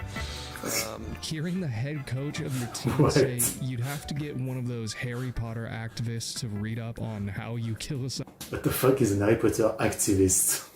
devil would whiplash me. Does he mean a fan? So hard my neck would snap. He treats every question, no matter how serious or silly, as if he's being asked the meaning of life. Another example of what I'm talking about is when he was simply asked what his favorite Halloween candy was. He really likes gummies. You hate candy corn. What's your favorite Halloween candy corn? I mean, I completely hate candy corn. Gummy bears for sure. The HERBAL's got to be the HERBAL ones. They are better candy than we did overall, because they have gummy everything. You know, they have those nerds clusters, which is new. The gummy, yeah, which is good. The way he speaks and carries himself almost reminds me of like a comedian. Think of a guy along the lines of Norm Macdonald. He mastered the art of using the bait and switch in comedy as a way to emphasize his points. Like in this post-game... I mean, he must be neurodivergent in some way. I was going to say autistic, but I don't know if it's autistic, but, you know, he clearly has a very unique way of thinking, right? Where he's breaking down what he thinks is going wrong with his team. It starts off pretty normal until he starts to diverge into... This isn't the guy that says that they should execute his team or something. That's another guy. An almost Joe Biden-esque rant. Only the difference here is that he's actually making a point with this and wraps it back around to make a joke about how his team isn't using their hands. Well, I think we got to use our hands better. You know, when I was a kid, I was in grade school, and I was a big dinosaur guy, and I can't remember the gas station. But they'd give you a free dinosaur, you know, if you got filled up there. That's back when they had commercials on TV, and then they'd give something to the kids. And the idea was that you raise hell with your parents every time you're in the station wagon. When we had one classic, like, you know, something off of Wonder Years, there was one of those fake Woody ones where it had, you know, fake painted on wood. The finish and the varnish on it would peel. So then it looked more bogus than ever. So we had one of those. And but anyway, so they'd have these commercials. And then, you know, hoping to get the kids to raise hell, let's go to this gas station. I can't remember what gas station it was. And they'd give you a little dinosaur, you know. And so then, curious about that, go to grade school and all that. And they start talking about evolution. And, you know, like as in, if you don't use a certain part of your body, as time evolves over, you know, century upon century, that part of the body disappears. And I'm genuinely fearful that on our team, if me and the other coaches don't get them right, that about a generation from now, their kids and their grandkids won't have hands. The fact that... I mean, but like logic, you don't have to be worried. A lot of humans have not used their brain for many hundreds of years, and yet we still have brains. So evolution sometimes doesn't work like that. We keep part that we don't use sometimes. He can seemingly go on a completely nonsensical rant that turns out to actually be making a funny critique about his team is genius. He has a similar rant, and honestly, I don't even know how to set this one up. Just watch. As coaches, we failed to get through to them. As coaches, we failed to make our coaching points and our points more compelling than their fat little girlfriends. Now, their fat little girlfriends have some obvious advantages. For one thing, their fat little girlfriends are telling them what they want to hear, which is how great you are and how easy it's going to be. We had a whole bunch of people, everybody wanted to win the football game, but nobody wanted to play the football game. Well, I mean, that defies every level of work ethic that exists with regard to football. Like, who else would say this stuff? What? It's very pirate-y of him. I was trying to do a segue, whatever. Did you know his nickname was the Pirate? And no, it wasn't just technically because of his on-field antics or a weird inside joke. Actually, I guess I take that back. It was technically a weird inside joke, just one that everyone knew. Mike Leach was obsessed with pirates. He loved pirates so much that not only did he use pirate analogies to inspire his players and told them to, quote, swing their swords, but he even decorated decorated his office with a large amount of pirate-themed items to the point that his office was described as a pirate museum. He was so passionate, in fact, that he even made an appearance on Friday Night Lights where he talked to the coach about how he's lost his inner pirate. You're the coach at Dillon East. You've lost your inner pirate. You know, sword. Have you ever heard swing your sword? You're supposed to swing your sword like this. You're swinging yours like this. I mean, you've got to find your inner pirate. The craziest part about this is that he wasn't even supposed to be in the show. They were just getting some B-roll footage, and this guy came up talking about pirates and how you lost your inner pirate, and the showrunners just said, hey, that kind of fits, just keep rolling. Obviously, that's a joke, but if you told me that this was a real Mike Leach story, I'd believe you. Now, I must remind you, don't let his wacky antics and goofy demeanor fool you. Most notably known for his role in helping create the air raid offense, he was considered one of the most creative offensive minds in all of college football, being the offensive coordinator for Kentucky and Oklahoma. He also spent some time as the head coach for Texas Tech, Washington State. He always looks lost. I mean, he's always making that face. And Mississippi State. Fun fact too, his first ever year being a head coach was for the Pori Bears. You may or may not have heard of them before, so if you haven't, they're an American Football Association team from Finland. What a random poll. But yeah, you don't work for that long and get that many jobs if you're just a weirdo who also sucks. Unless your daddy has some serious connections, that is. Let's go over a few stats to back up how good he was. The teams he was head coach for won 59.8% of the games they played over his entire career, and he had 2 different seasons finishing with a top 12 team in the national rankings. His quarterbacks consistently were some of the guys with the most passing yards in college football. 2 of the top 3 most passing yards ever in a D1 FBS season are Mike Leach quarterbacks, and 4 of the top 10 single game passing leaders all time were also his guys, including the guy that's tied for number 1. He also has the most wins in history for taking an unranked team to play a ranked team and beating them. So yeah, go figure. He could beat the piss out of your team on the football field and then go talk to his players about like Laffy Taffy and Blackbeard. Now that we've gone over how he could back up his weirdness with some pretty outstanding performance, let's get back to what made this guy not just a great coach, but an exceedingly interesting human being. There's so much to cover, I'm just gonna go over these few pretty quickly. In the off season, he loved to spend a good chunk of his time studying things besides football, and besides pirates, of course. He liked to study Native American leader Geronimo, pioneer Daniel Boone, grizzly bears, chimpanzees, whales, and Jackson Pollock, just because he found these subjects interesting. What an assortment of characters. He taught a 5-week seminar about insurgent warfare and football strategies. What? And if that wasn't crazy enough, he did it with politician Michael Baumgartner. Like, bro, they should have just put him in a Dos Equis commercial. Such a missed opportunity. This is the most interesting man in the world. From special guest to ID checks at the door, I would have killed to be in that class. And somehow, between all of the coaching and random studying he did, he also found time for love. And despite his quote earlier about their fat little girlfriends, he did also give some solid dating advice. You gotta put them in a position where they'll talk. You gotta want them, in case you'll be nervous yourself. So you want a situation where you have to engage in conversation, and then you don't let them bring their friend with them. Now, what I used to do is I had the 2-for-1. You could buy 2-for-1 coupon book, and you go to the sandwich place, and this looks good. What do we have? And, well, I don't know. You pull out the coupon and say, here's the menu. But that's not the first date. I think make sure you go somewhere where you can talk. If you go to Washington State, you've got 5 of America's greatest rivers around there. That'd be a good place. We've got dunes, we've got mountains. You can go hunt rattlesnakes if you want to. You can go fish for sturgeon. And I'll tell you what, if you took her sturgeon fishing, I don't believe she'd ever forget it. And after you took his dating advice to heart and found the love of your life, don't worry, because he also gives excellent advice on how to make the wedding go as smoothly as possible as well. Delivering his monologue monologue once again with the timing and cadence of a seasoned comedian. Well, it's too late to rescue you. My wisdom would be you have to stay out of the way. When it comes to marriages, the women lose their mind. Your fiance's going to lose her mind. Your mother-in-law is going to lose her mind.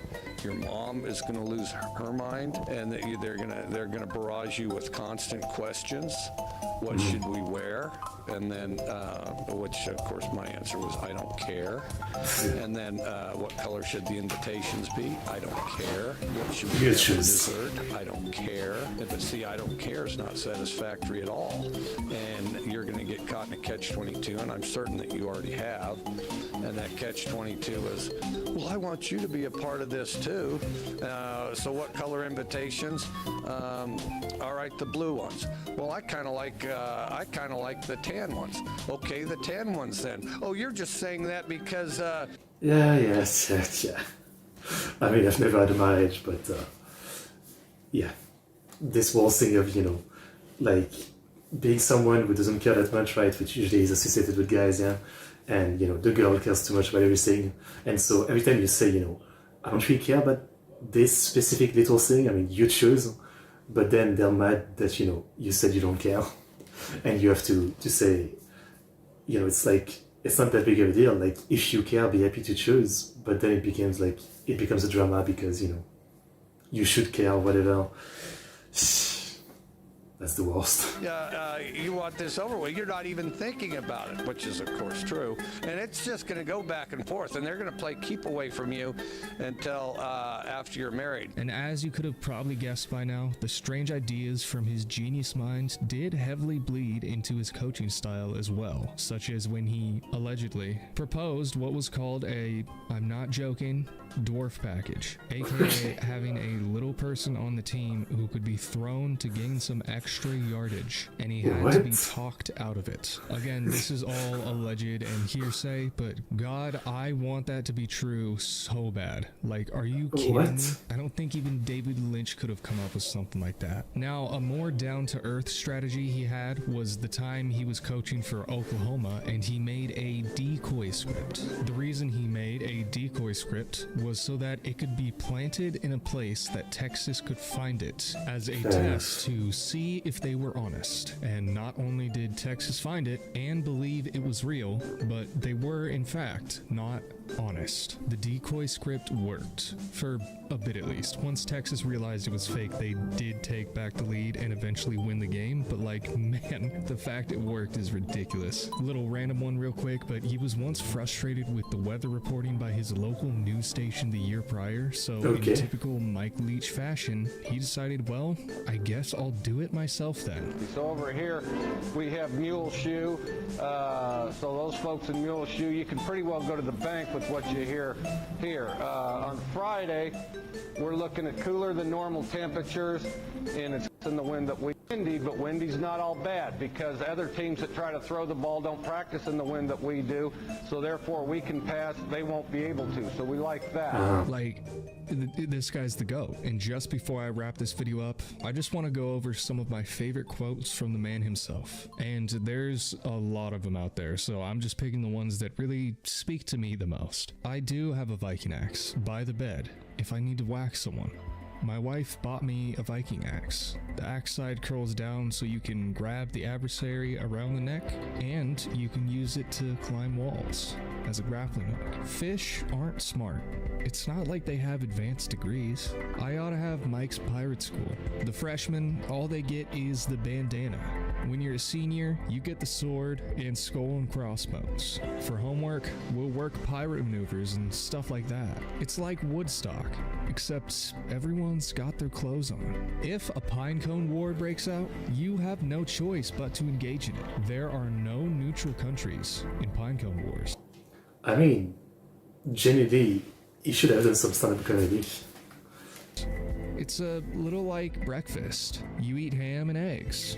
As coaches and players, we're like the ham. You see, the chicken's involved, but the pig's committed. We're like the pig. They're like the chicken. They're involved. Everything we have rides on this. And there really are just too many best moments to go over with this guy. I could sit here all day and break him down, but that would probably make this video like 6 to 7 hours long. So I just want to show some of my favorites. Yeah, I mean, and a credit to Cats, the ability to generate that much animosity. Instead of playing hard and getting a first down and getting a play, then, you know, you want to sit behind a shade tree, eat a fish sandwich, and drink a lemonade. Your defense comes up with a huge stop. What went through your mind? Into American football, he seems like an absolute legend, yeah. That was a huge stop. No, that was a tremendous job. Well, I felt a lot better about it than if they'd made it. I felt better about it than if they'd made it. And then just tremendous job by our group, I thought. Glad to get out of here with a win. This is a tough place to do it. And, once in a while, a pirate can beat a soldier, you know? Okay. Mike Leach was absolutely one of the most interesting people I've ever talked about in a video. His legacy lives on not just as an incredibly diverse and intriguing person, but also as a football strategy genius. And of course, I've been saying was this whole video because on December 11th, 2022, Mike Leach suffered a heart attack and seizure, ultimately leading to his passing the next day at the age of 61, ending his coaching career and life far too soon. And the College Football Hall of Fame seemed to agree. Their requirement for coaches to be eligible to be put into the Hall of Fame was they needed to win 60% of their career games. Mike would have more than likely passed that with another season or two, with his final win percentage finishing at 59.8%. So just so Mike Leach could be eligible for the Hall of Fame, they bumped the requirement down to 59.5%. And that's not where the tributes end. Just under a month after Mike passed, Mississippi State football had one more game to play that season, the ReliaQuest Bowl in Tampa against Illinois. Tampa's football stadium hosts the Buccaneers, a pirate-themed team, the perfect opportunity for the perfect tributes. Mississippi State carried out a Mike Leach-themed pirate flag before the game. They wore special pirate-themed helmets in Mike's honor. The band spelled out his name at midfield, and after beating Illinois in the pirate-themed stadium, what would Mike Leach have loved more in life than to see his football team take a picture after a victory, dressed in pirate gear with a pirate ship right behind them. A perfect tribute to a man whose legacy will not be soon forgotten. A man who left his skull and crossbones mark on the game he loved. Rest in peace, Mike Leach. Thank you for watching, and have a good one. Peace. Rest in peace, yeah. I mean, he seemed like a genuinely fun guy. And I, as one myself, I definitely appreciate people who have like a ton of interest, right? Like, can't imagine being only obsessed with one thing, you know what I mean? So, that's cool. That's really cool. All I can say, yeah. Seemed like a fun guy. Definitely a legend. Here's a link. That was great. That was great. RIP. Seems like a fun guy, yeah. Okay, well, that was interesting. That was interesting. Okay, next I'm about to watch the Japan analysis video. Every unspoken Japanese rule you need to know by Japan analysis 2 weeks ago. Japan does things differently, and everyone who goes there is bound to make a few mistakes and break some rules. Hell, I've made quite a few myself, so I'm pretty qualified to speak on it. For example, one thing you shouldn't do in Japan is take sushi from the conveyor belt. If you go to a conveyor belt sushi place in Japan, the ones where the little plates go around, you might be surprised to hear that nobody eats stuff from the belt anymore. I know that's like the whole gimmick, but I'm serious. Everyone orders from the tablet and has it delivered fresh to the table. There's a few reasons, like the food's been sitting out for a while and people got nervous after the pandemic, but the bigger issue was people filming themselves doing stuff like this.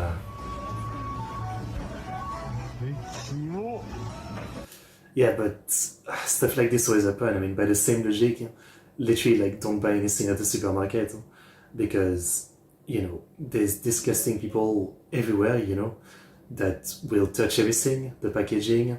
If you go to, like, the fresh food, you know, area, it's the same thing, right? I mean, it's such a classic for people to, you know, touch, be it apples or, I don't know, watermelon or whatever it is, right? Like, they will touch it for, like, the firmness and stuff like that. So again, like, by that logic, yeah, just don't buy anything that's not, like, sealed in a freaking hazmat container or something. But I kind of get it, yeah.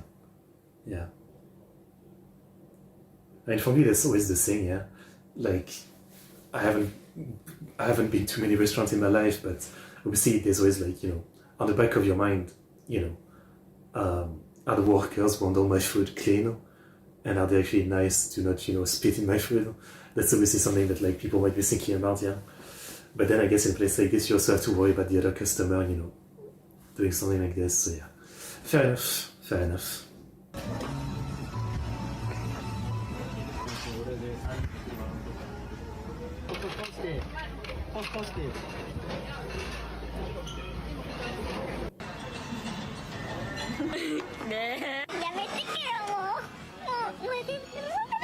This kid single-handedly destroyed millions of dollars in shareholder value for the company. And I mean, there's no, it's like, it's stupid. And was subsequently sued for like $450,000. His family ended up settling out of court. Like, for me, it's less about, you know, like, it's like deserved, but less, you know, because it ruined the business, but more because it's fucking disgusting for, like, other regular people. So, yeah, because of that kind of stuff, a lot of conveyor belt sushi places ended up stopping having stuff rotate around at all. And now they make a big deal about sanitizing all of their soy sauce and stuff between each new customer. And, you know, even the places that still do have conveyor belts have added cameras to make sure that people don't do anything funny. But most people nowadays just use the lane to preview items before they order them on the tablet.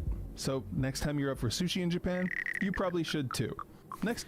It does sound like a shame though, because, you know, it's kind of a classic of Japanese culture, and it's also like a very different experience between, you know, on your tablet ordering stuff compared to just, you know, everything is in front of you, and, you know, you only have to wait a few seconds for what you want to come in front of you. I don't know.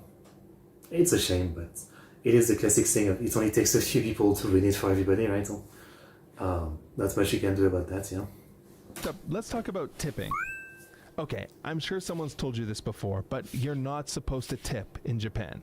I mean, everyone's heard the story of someone tipping and walking out, and all of a sudden your server's chasing you down the street to return the money you left.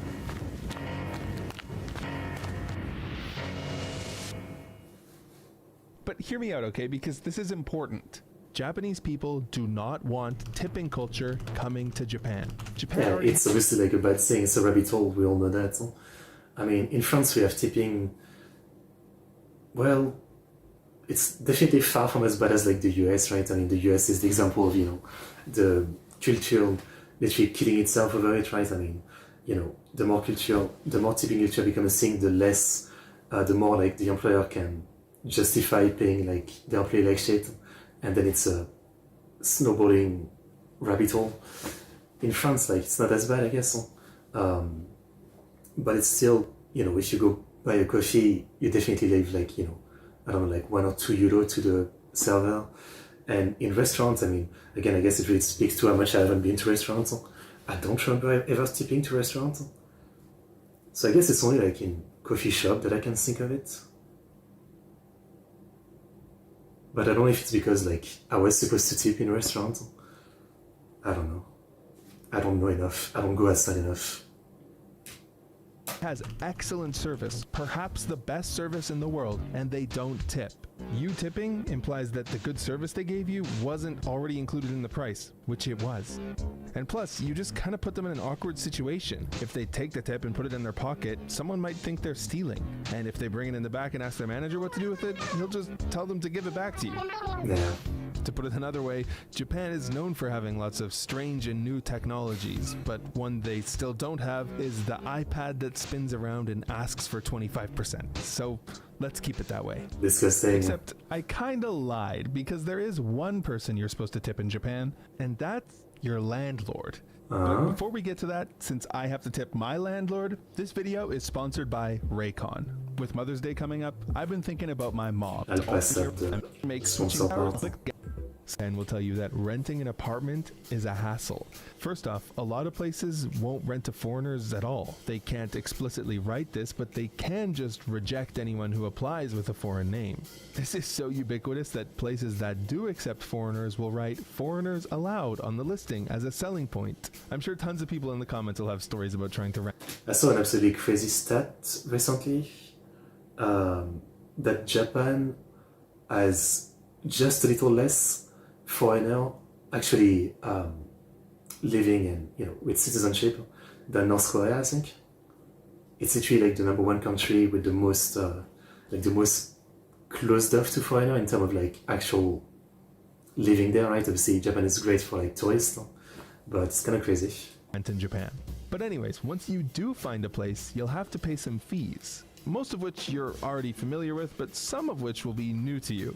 So you got your deposits, insurance, lock change fee, you got to pay some commission to the agency, and of course your monthly rent. But there's one more thing you have to pay, and that is called your reikin. In English, this is often just simplified to key money, but that's not a great translation. A more literal translation would be thank you money. And there are a few theories as to its origin, but the most common is that after this massive earthquake in 1923, housing was so scarce that just to get an apartment, you had to give the landlord some extra money as a gift for letting you move in. And somehow, 100 years later, despite housing being much more available nowadays, around half of Japanese rentals still require thank you money to move in. The most common amount paid is 1 month's rent. But it's weird that it's like an official thing. Obviously it's some kind of bribery, right? Like, please let me rent rather than other person. But it's weird that it's an official thing. At least tipping your landlord does seem to be going away, albeit slowly. Don't make edgy jokes in Japan. This is a big cultural difference. Japanese people generally don't joke about war, tragedies, death, those kind of historical events. So while you're in Japan, you probably shouldn't joke about them either. Especially if you're not close friends with someone. And even if you are close friends with someone, it's not hard to accidentally overstep, which my friend Matt has a story about. Okay, so I had this Japanese friend who was living in Vancouver, and we were actually really good friends. We'd known each other for many years. At this time, there just happened to be a pretty strong tsunami going on in Japan, and so when we walked outside and we saw that, there had been strong wind blowing and the trash can had kind of toppled over with garbage all over the place, I said in, kind of like a lighthearted way, wow, that tsunami really must be pretty strong if it made it all the way over here to Canada. She basically completely flipped out. She was like, oh my god, that was so insensitive. How could you say something like that? That's not something you joke about. And yeah, this definitely caught me off guard, because when you have a good friend back home, in America or Canada, it's pretty normal to make these edgy jokes, but... I mean, I don't know. I still want to assume that it really depends on the person, right? Like, I don't know if I want to be friends with someone who such a light joke is enough to make them think I was actually, like, not joking and saying something messed up. I don't know. Yeah. But yeah, this is definitely a lesson learned that it doesn't work the same way in Japan. This kind of thing always comes to a head when online cultures collide. The biggest example was in 2023 during, believe it or not, Barbenheimer. People here saw the aesthetic of Barbie and Oppenheimer clashing, so they made memes about going to see them both in the same day. But when the official account for the Barbie movie responded positively to some of these memes, Japan went absolutely berserk. They were like, that is so offensive. How would you like it if we made jokes about 9/11? And everyone was like, buddy, I got some news for you. Yeah. Anyways, it really upset people. I mean, again, the cultural difference is always pretty extreme. Even right now, like, there's big drama between the Japanese community for games and the Western community about piracy. Because there was that gacha Nier game that shut down. But the Western fan base basically like really wanted it to be preserved and bring it back, since the studio themselves didn't seem interested. So some Western fan base, they kind of made server for it and brought it back. and it caused a massive drama because Japanese people, well, not everybody, right? But there was a big Japanese part of the fan base that were like saying, like this is piracy, and this is terrible, and it was a big fight, and very two different way to look at things like this, right? And there's constantly stuff like that, right? I mean, cultural difference, right? Yeah. A petition called No Barbenheimer actually got 24,000 signatures. Which is nothing, right? I mean, you say it's a big outrage, but 24,000 signatures is like literally absolutely nothing. And so Warner Brothers issued a public statement apologizing to Japan.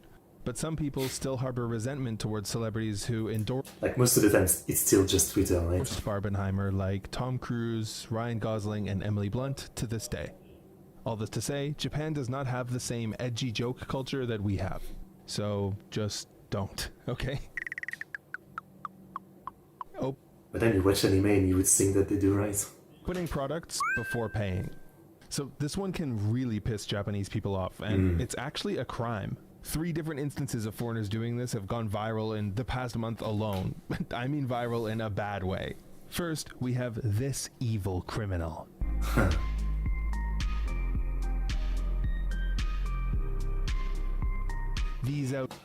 It's one of those things where, like, in France, I think it's okay. And I see people doing it sometimes, but I've always found it weird myself. Like, yeah. Like, can't you wait until you're out? I've seen it many times, but I don't know why. Like, it's not that big of a deal, but I've always found it weird. Being in, like, the line and seeing someone open their bottle and drinking it. Like, they're going to buy it anyway, but I don't know. Yeah. I always see it as weird. I don't know why. Courageous foreigners can't follow our rules or manners, and all they do is commit crimes and steal, and our country is getting I wish all foreigners would disappear. Can we make... Set the country with the literal least number of foreigners in existence. Make it illegal to shoot these people on the spot? Next, this tourist from Thailand filled his instant ramen up with hot water, and then took it to the counter to pay for it. The staff is like, hey man, that's not how we do it here. And he's like, oh, okay, my bad. Turns out that is how you do it in Thailand, but whatever. Tourists make mistakes and it's a learning experience for everyone. But some people saw it differently. Of No, course. it's not okay. If this becomes the norm, Japan is done for. But again, like, is this fucking Twitter or is this fucking Twitter? Like, as always, people always, these days, like, the biggest thing that people do is that they take, like, a small amount of backlash on Twitter and they basically name it. They basically use it to say that this represents the worldview of a country or something. That's people do that all this time these days, right? So,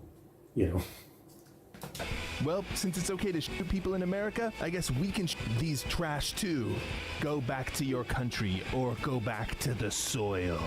To the soil. The main argument is that until you've paid for it, you don't technically own the item. So if you consume it and then you don't end up having enough money, what would you do?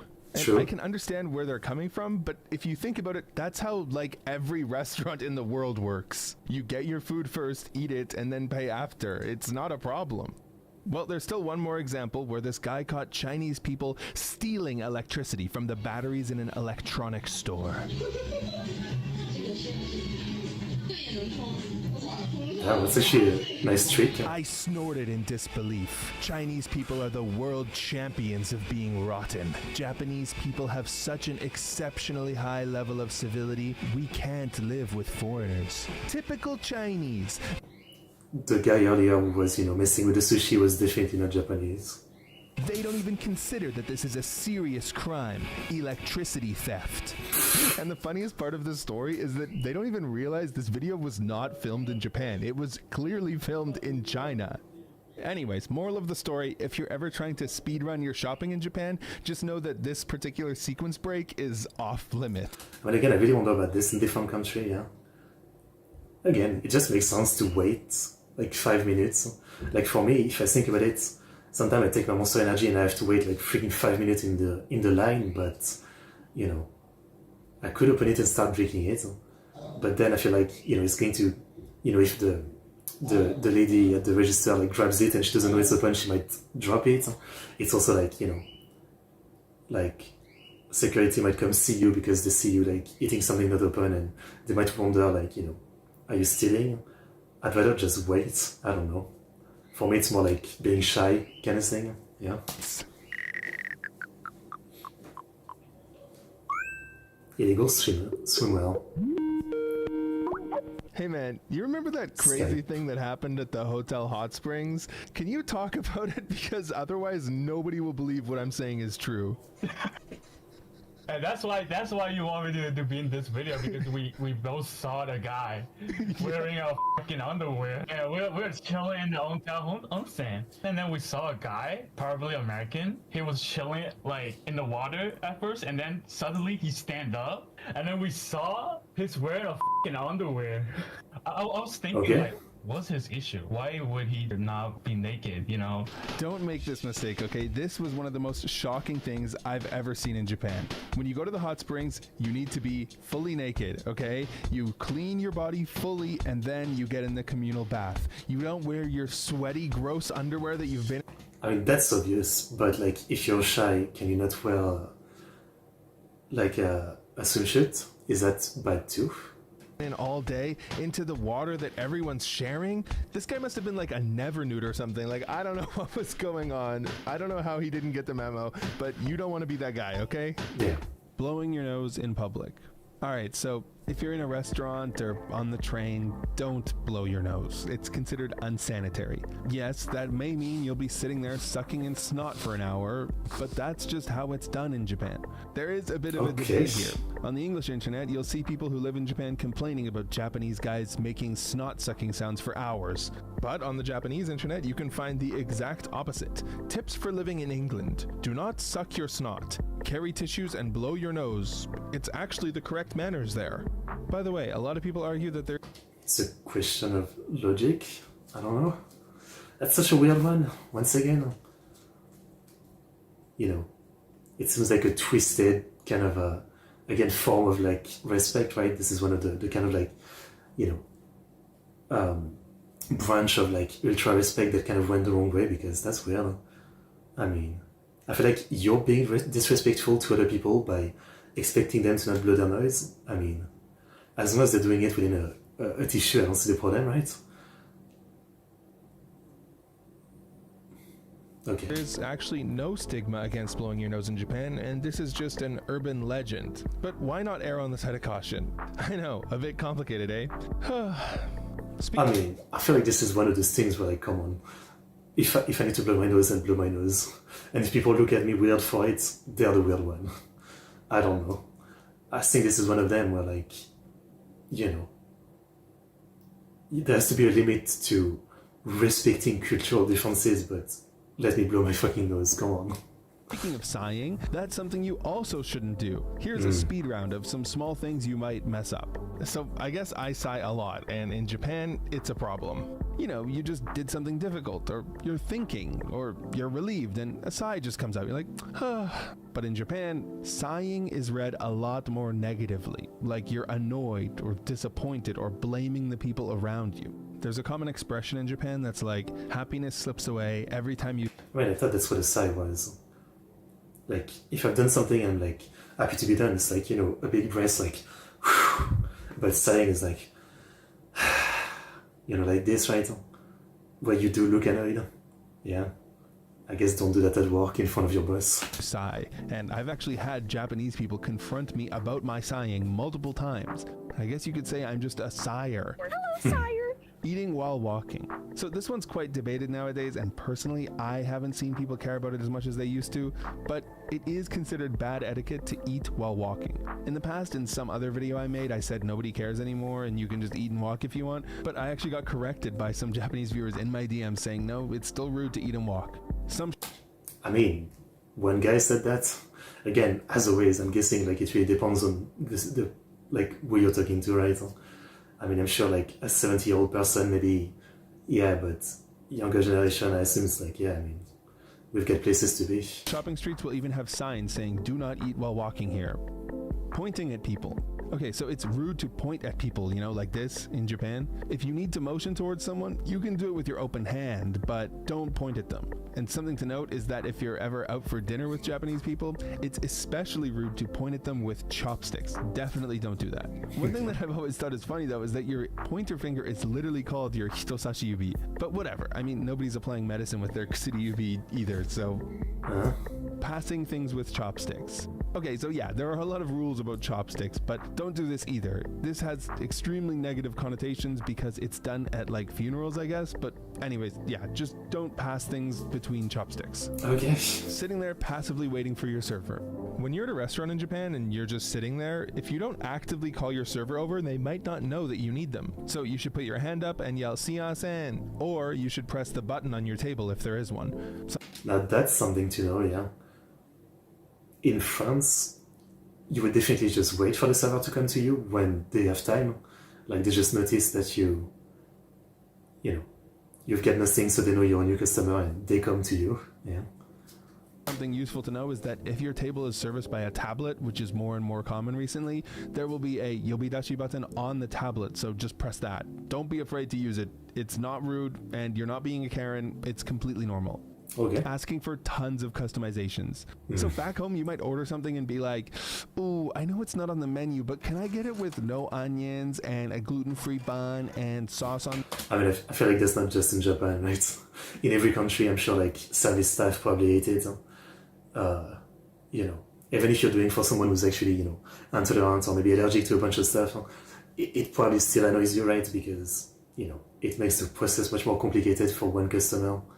I assume in every country, like it is done, but doesn't mean the service staff will like you for it. On the side and grilled instead of breaded chicken. I have never done that myself. I go to the coffee shop, I get a coffee, and I say no cigar, just coffee, thank you.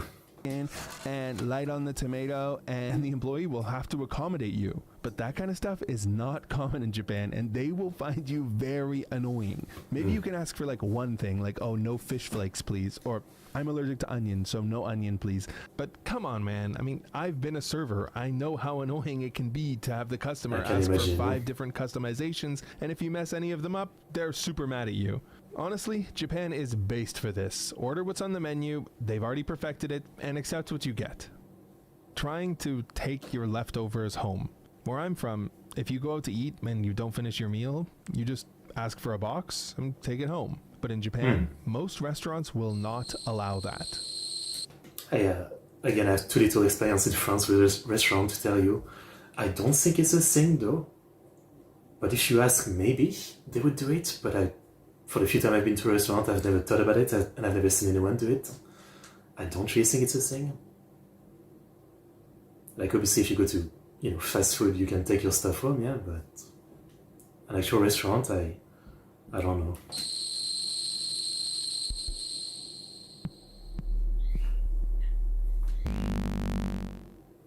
We don't do that. The reason you'll hear is food safety. Because the food has been sitting out on the table, if you take it home and get sick, the store could potentially be held legally liable. I couldn't actually find any examples of a restaurant being held legally liable, but restaurant owners are clearly afraid of it. Yeah. Now, in the past few years, the government has started pushing restaurants to allow people to take their leftovers home as a way to combat food waste. They even made this cute little logo that they can use to show they allow it. This whole situation reminds me of 3 years ago when Oregon finally started allowing people to pump their own gas. I don't know if you guys know about this, but apparently Oregonians thought that pumping gas was dangerous. Of course, once they actually tried it, everyone realized it wasn't dangerous at all. So I mean, it genuinely is, because some people are fucking stupid. That's the problem, right? But like somebody saying, like literally driving, what can you do about it? There'll always be like a portion of the drivers who are absolutely brain dead. You're not stopping them from doing it, right?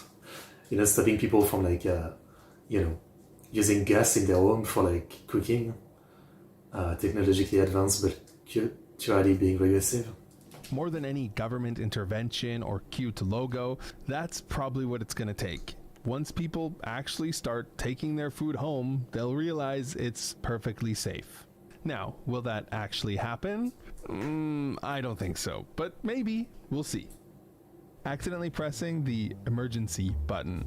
Okay, I'll be honest, this is a mistake that I've made myself, and it was really embarrassing.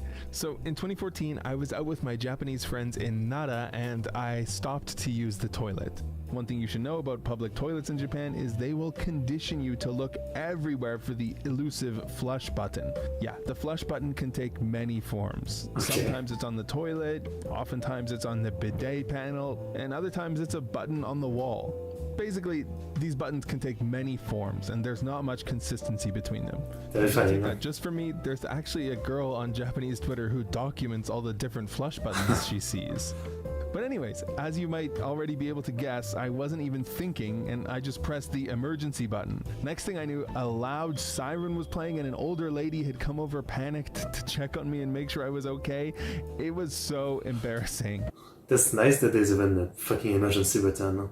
A couple years ago, I was like in a bigger city than I'm used to, and I really needed to go to the bathroom, so I found this like public bathroom thing that was like this very big metal cylinder. Like it looked like the kind that, you know, that are very portable, right? It was probably put there because there might have been construction to some other like actual public bathroom, and it's all like this kind of crazy metallic structure, right, with two doors and two sides.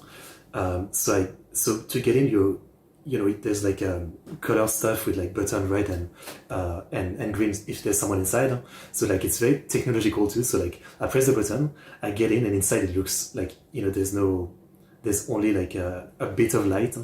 It's the wall inside is like metallic, and there's like one mirror and one kind of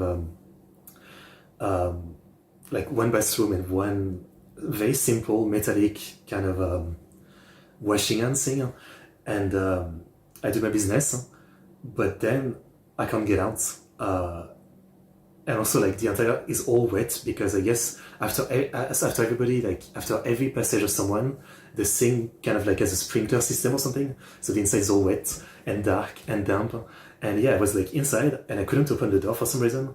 The thing was like, you know, locked, and there was no button anywhere for like emergency or anything. There was only like the two button for like, you know, saying that it's occupied, I guess. And the door didn't have an handle or anything. It's like a push door, I guess. And I was fucking stuck. And I waited 5 minutes, and luckily, I guess someone else from the outside wanted to get in. And them wanting to get in, they managed to unlock the door or something. But it was kind of terrifying. Yeah. I did not like that experience. I was gonna be stuck in some bathroom and die in a bathroom. And when I finally emerged from the bathroom, all my friends were laughing at me. Honestly, in retrospect, I'm lucky Hezuma wasn't patrolling there yet, because I would have been his bad-mannered gaijin of the month. But jokes aside, I've been a little bit relieved Googling images for this video, because there's actually a lot of Japanese people saying the buttons can be confusing too. So at least I'm not the only one. Toilet slippers. A lot of places you go in Japan will require you to take off your shoes and walk around in your bare feet, your socks, or the slippers that they provide. And at some points, you're going to need to use the bathroom. So you'll open up the bathroom door and see this. Toilet slippers laid out on the floor for everyone to use. When I first saw them, I remember being like, what do I do with these? Well, what you're supposed to do is put them on to use the toilet, and then take them off when you finish. Sounds simple, right? But I know that some people watching this are thinking, sharing a pair of communal shoes that other dudes have sweat in is kind of gross. Plus, knowing a lot of, you know, dudes who pee standing up but have no control over their jet stream, they definitely piss on the fucking slippers. I can tell you that much. I'm a proud adopter of sitting down to piss because my jet stream is not very straight. It is unfortunate. So yeah, no, this is not good. I don't like this. But the alternative is walking around on the pee-stained bathroom floor with your socks on, so it is a real Sophie's choice. But the big mistake that foreigners make is forgetting to take these off and wearing them around the communal areas of the hotel or restaurant or whatever, spreading toilet juices all over the carpet floors. Sometimes it can be confusing because you're already wearing slippers and then you go to the bathroom, so you have to switch into the toilet slippers and leave your slippers outside, and then you have to remember to switch out of the bathroom slippers back into your slippers, and anyways, it's not... This is all like ultra advanced, right? to keep the house very clean, which I get and which seems to work, right? I mean, Japanese houses are known to be very clean. It's definitely something. For me, I can't really like even imagine, right? I've always lived with cats and dogs, so you know, you quickly give up the idea of a clean house, I guess.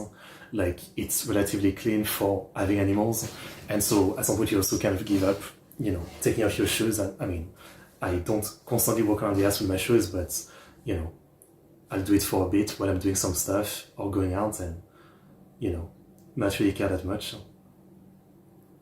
Even though, yeah, I guess it is kind of disgusting, but you know, you just get used to it and just think about it, right? Like the house isn't clean because there's like cat fur all over the place and you know, dust, and also it's an apartment building that's molding, but I don't know. I guess I've always lived in places that aren't, you know, very clean, so I can't even imagine this level of like care to keep everything clean. But maybe I don't enjoy it, you know? Yeah. A hard mistake to make. But you know, Japan is divided on the bathroom slippers too. While around 60% of people say toilet slippers are necessary for hygiene, in practice, over half of Japanese households don't actually use them anymore, saying the slippers just get dirty and the invention of the floor mat made them unnecessary. For me, the biggest problem is that these toilet slippers are always just way too small. I guess size. have huge feet, so I'm always just jamming my toes in and tiptoeing around the bathroom. But no, I don't think Japan needs to accommodate people like me. Living on the first floor as a woman. In Japan, it's common knowledge that women shouldn't rent an apartment that's on the ground floor. Reasons for this include that stalkers can easily peep inside, there's an increased chance of burglary, but the biggest one is underwear theft. Most Japanese households hang dry their laundry on the balcony, so much so that every day the weather report will tell you if it's a good day to hang or not. And honestly, Japan is based as for that because dryers suck. They take up so much space, they cook the shit out of your clothes, they waste so much electricity, they're awful for the earth and the environment. But the one thing people won't hang is women's underwear on the ground floor, because someone walking by will just steal it. This is like so common sense in Japan that if you do get stolen from while living on the first floor, some people will tell you it's your own fault. Which is definitely not true, but you know, people have talked about this for a long time. Sure. You can find articles from as early as 2002 mentioning first floor women having to be more vigilant. But foreign women who move to Japan often aren't warned about this until it's too late, and then they've already been stolen from. It's unclear how often this actually happens. Right, I was gonna say, like, you know, is it actually a lot? But at the same time, sure. This is how much Better be people safe talk than about sorry. it. And some say it's the wind or the birds. And you know what? Some of the time it might be the wind or the birds, but the point is Japanese women are very aware of this and they take precautions against it. So you should too.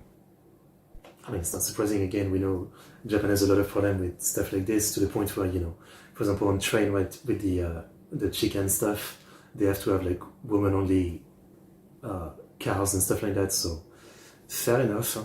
At the same time, if I was a woman, I think I would still prefer the first floor, because if someone were to come attack me in my apartment and I'm on the second or third floor, I can't just jump out and get out from the balcony or the window. So, yeah, I don't know. Stealing garbage. Where I live, if you drove around outside on a nice sunny day, you would see people had left, you know, furniture outside, free for the taking. Stuff like sofas, office chairs. Hell, one time I found a CRT TV out there and donated it to the local Smash Club. This is a clear win-win. One time I got a bag of manga out of it, like full of manga. I think it was Satan 666, I think it was called. It was a full collection of it in a bag next to like garbage bin, basically, and a bunch of other stuff, right? That don't interest me. You get something you want and the other guy doesn't have to take his stuff to the dump. Plus, it's good for the environment. But in Japan, you cannot do this, okay? You cannot take garbage. I'm serious, you could go to jail for this. It's considered stealing and a lot of foreigners make this mistake. I mean, I guess it's maybe because you cannot be sure that it's like someone threw this away kind of thing. That might be the argument, right? So it's better to just make it illegal to avoid that, yeah. So the process to throw away large household items in Japan is complicated. First, you have to call a number and tell them about the item, how big it is, and they'll give you a time and date when they'll come to pick it up. Then you have to go to a convenience store and purchase tickets that you stick onto the item to show that you paid, and then you wait for the day and put it outside. So wait, is there no garbage dump? Like in France, in even like small village, you could just drive. It's usually like a little bit outside the village, and there's like a town-operated garbage dump where you just come in, and there's some guy, and you tell him, I've got this and this to throw away, and he tells you like throw this in this bin, this in this bin, and it's free. And like sometimes you just need, like in the time I live right now, you just need like to get a town card to prove that you are a resident, right? Because they want the resident of the place to do this rather than like random people. But yeah, that's kind of crazy that you even have to pay to throw your shit away. Yeah. So if the garbage guys come to pick it up and it's not there because you took it, it's going to get reported as theft. And they take it seriously. Since 2014, municipalities all over Japan have been doing stings where they put GPS trackers in garbage to catch people who take it, which is kind of weird to me. What feels strange to me is that the Japanese system clearly recognizes the value of reuse. Like, if you Google in Japan, dispose of large item, each government website will tell you to try giving it away for free online. I won't lie, it's like, if I have to do all this bullshit, calling this number, confirming my item, going to buy some stickers and all that, I might as well just sell it on, whatever is the Japanese eBay. Like, I might as well do that. First. So there's a bit of odd tension because they're telling you to reuse things, but if it becomes garbage and someone takes it, then that's a crime. Anyways, to be safe, don't take people's garbage in Japan. Fair enough. I've still got a few more mistakes to talk about, including what you should not call these things, a rant about Japan's shoplifting laws, and some other stuff that I don't want to get into on YouTube. It's all in part 2, which is free on my Patreon. You don't need to pay, you don't need to log in, just click the link in the description and you can watch it. He's been saying that for 2 years and I actually never went to watch his free videos on Patreon. Yeah. Never actually went to do it. Well, I guess it means I have a good backlog to watch eventually. Okay, well, very interesting. As always, like a lot of stuff I didn't know, and just a big reinforcement of how different countries can be. I mean, it's not just Japan, I'm sure a lot of countries have, ton of like little cultural difference like this, but little everyday thing that you just wouldn't think about, right? Like, there's so much stuff that feels like just a simple human thing that, if you go to another country, you wouldn't even think. They have a different way to do it, otherwise it's rude or bad, but there must be. And so it's pretty interesting. I mean, again, like, tipping is a big thing, right? I mean, yeah, I don't know the tipping culture of every country. Like, if I go to, I don't know, Thailand tomorrow, I have no idea if I need to tip or not, right? There's a lot of stuff like that, a lot of stuff like that. Okay, very interesting video. Anyway, I think I'll leave it at this one for today. That was a good stream. Good amount of variety. Tomorrow I am doing another Japan prefecture stream, Kanagawa, and then we are finishing the Edo period history with a couple of videos we didn't finish yesterday. And then the time after that we'll have the Meiji Restoration, Taisho, Showa, Reisei. We'll cover all that. But yeah, thank you guys as always for the video. I hope you enjoyed the stream. As always, there'll be more streams, so you don't have to hesitate sharing any videos that you watched that could be fun for the stream. Share them on Discord. Even if I haven't set up a new stream, you can share them in advance. I mean, by the next time I do a stream like this, I'll look at them at least. And yeah, like, subscribe, comment. I'll see you guys next time. Unspoken. See you.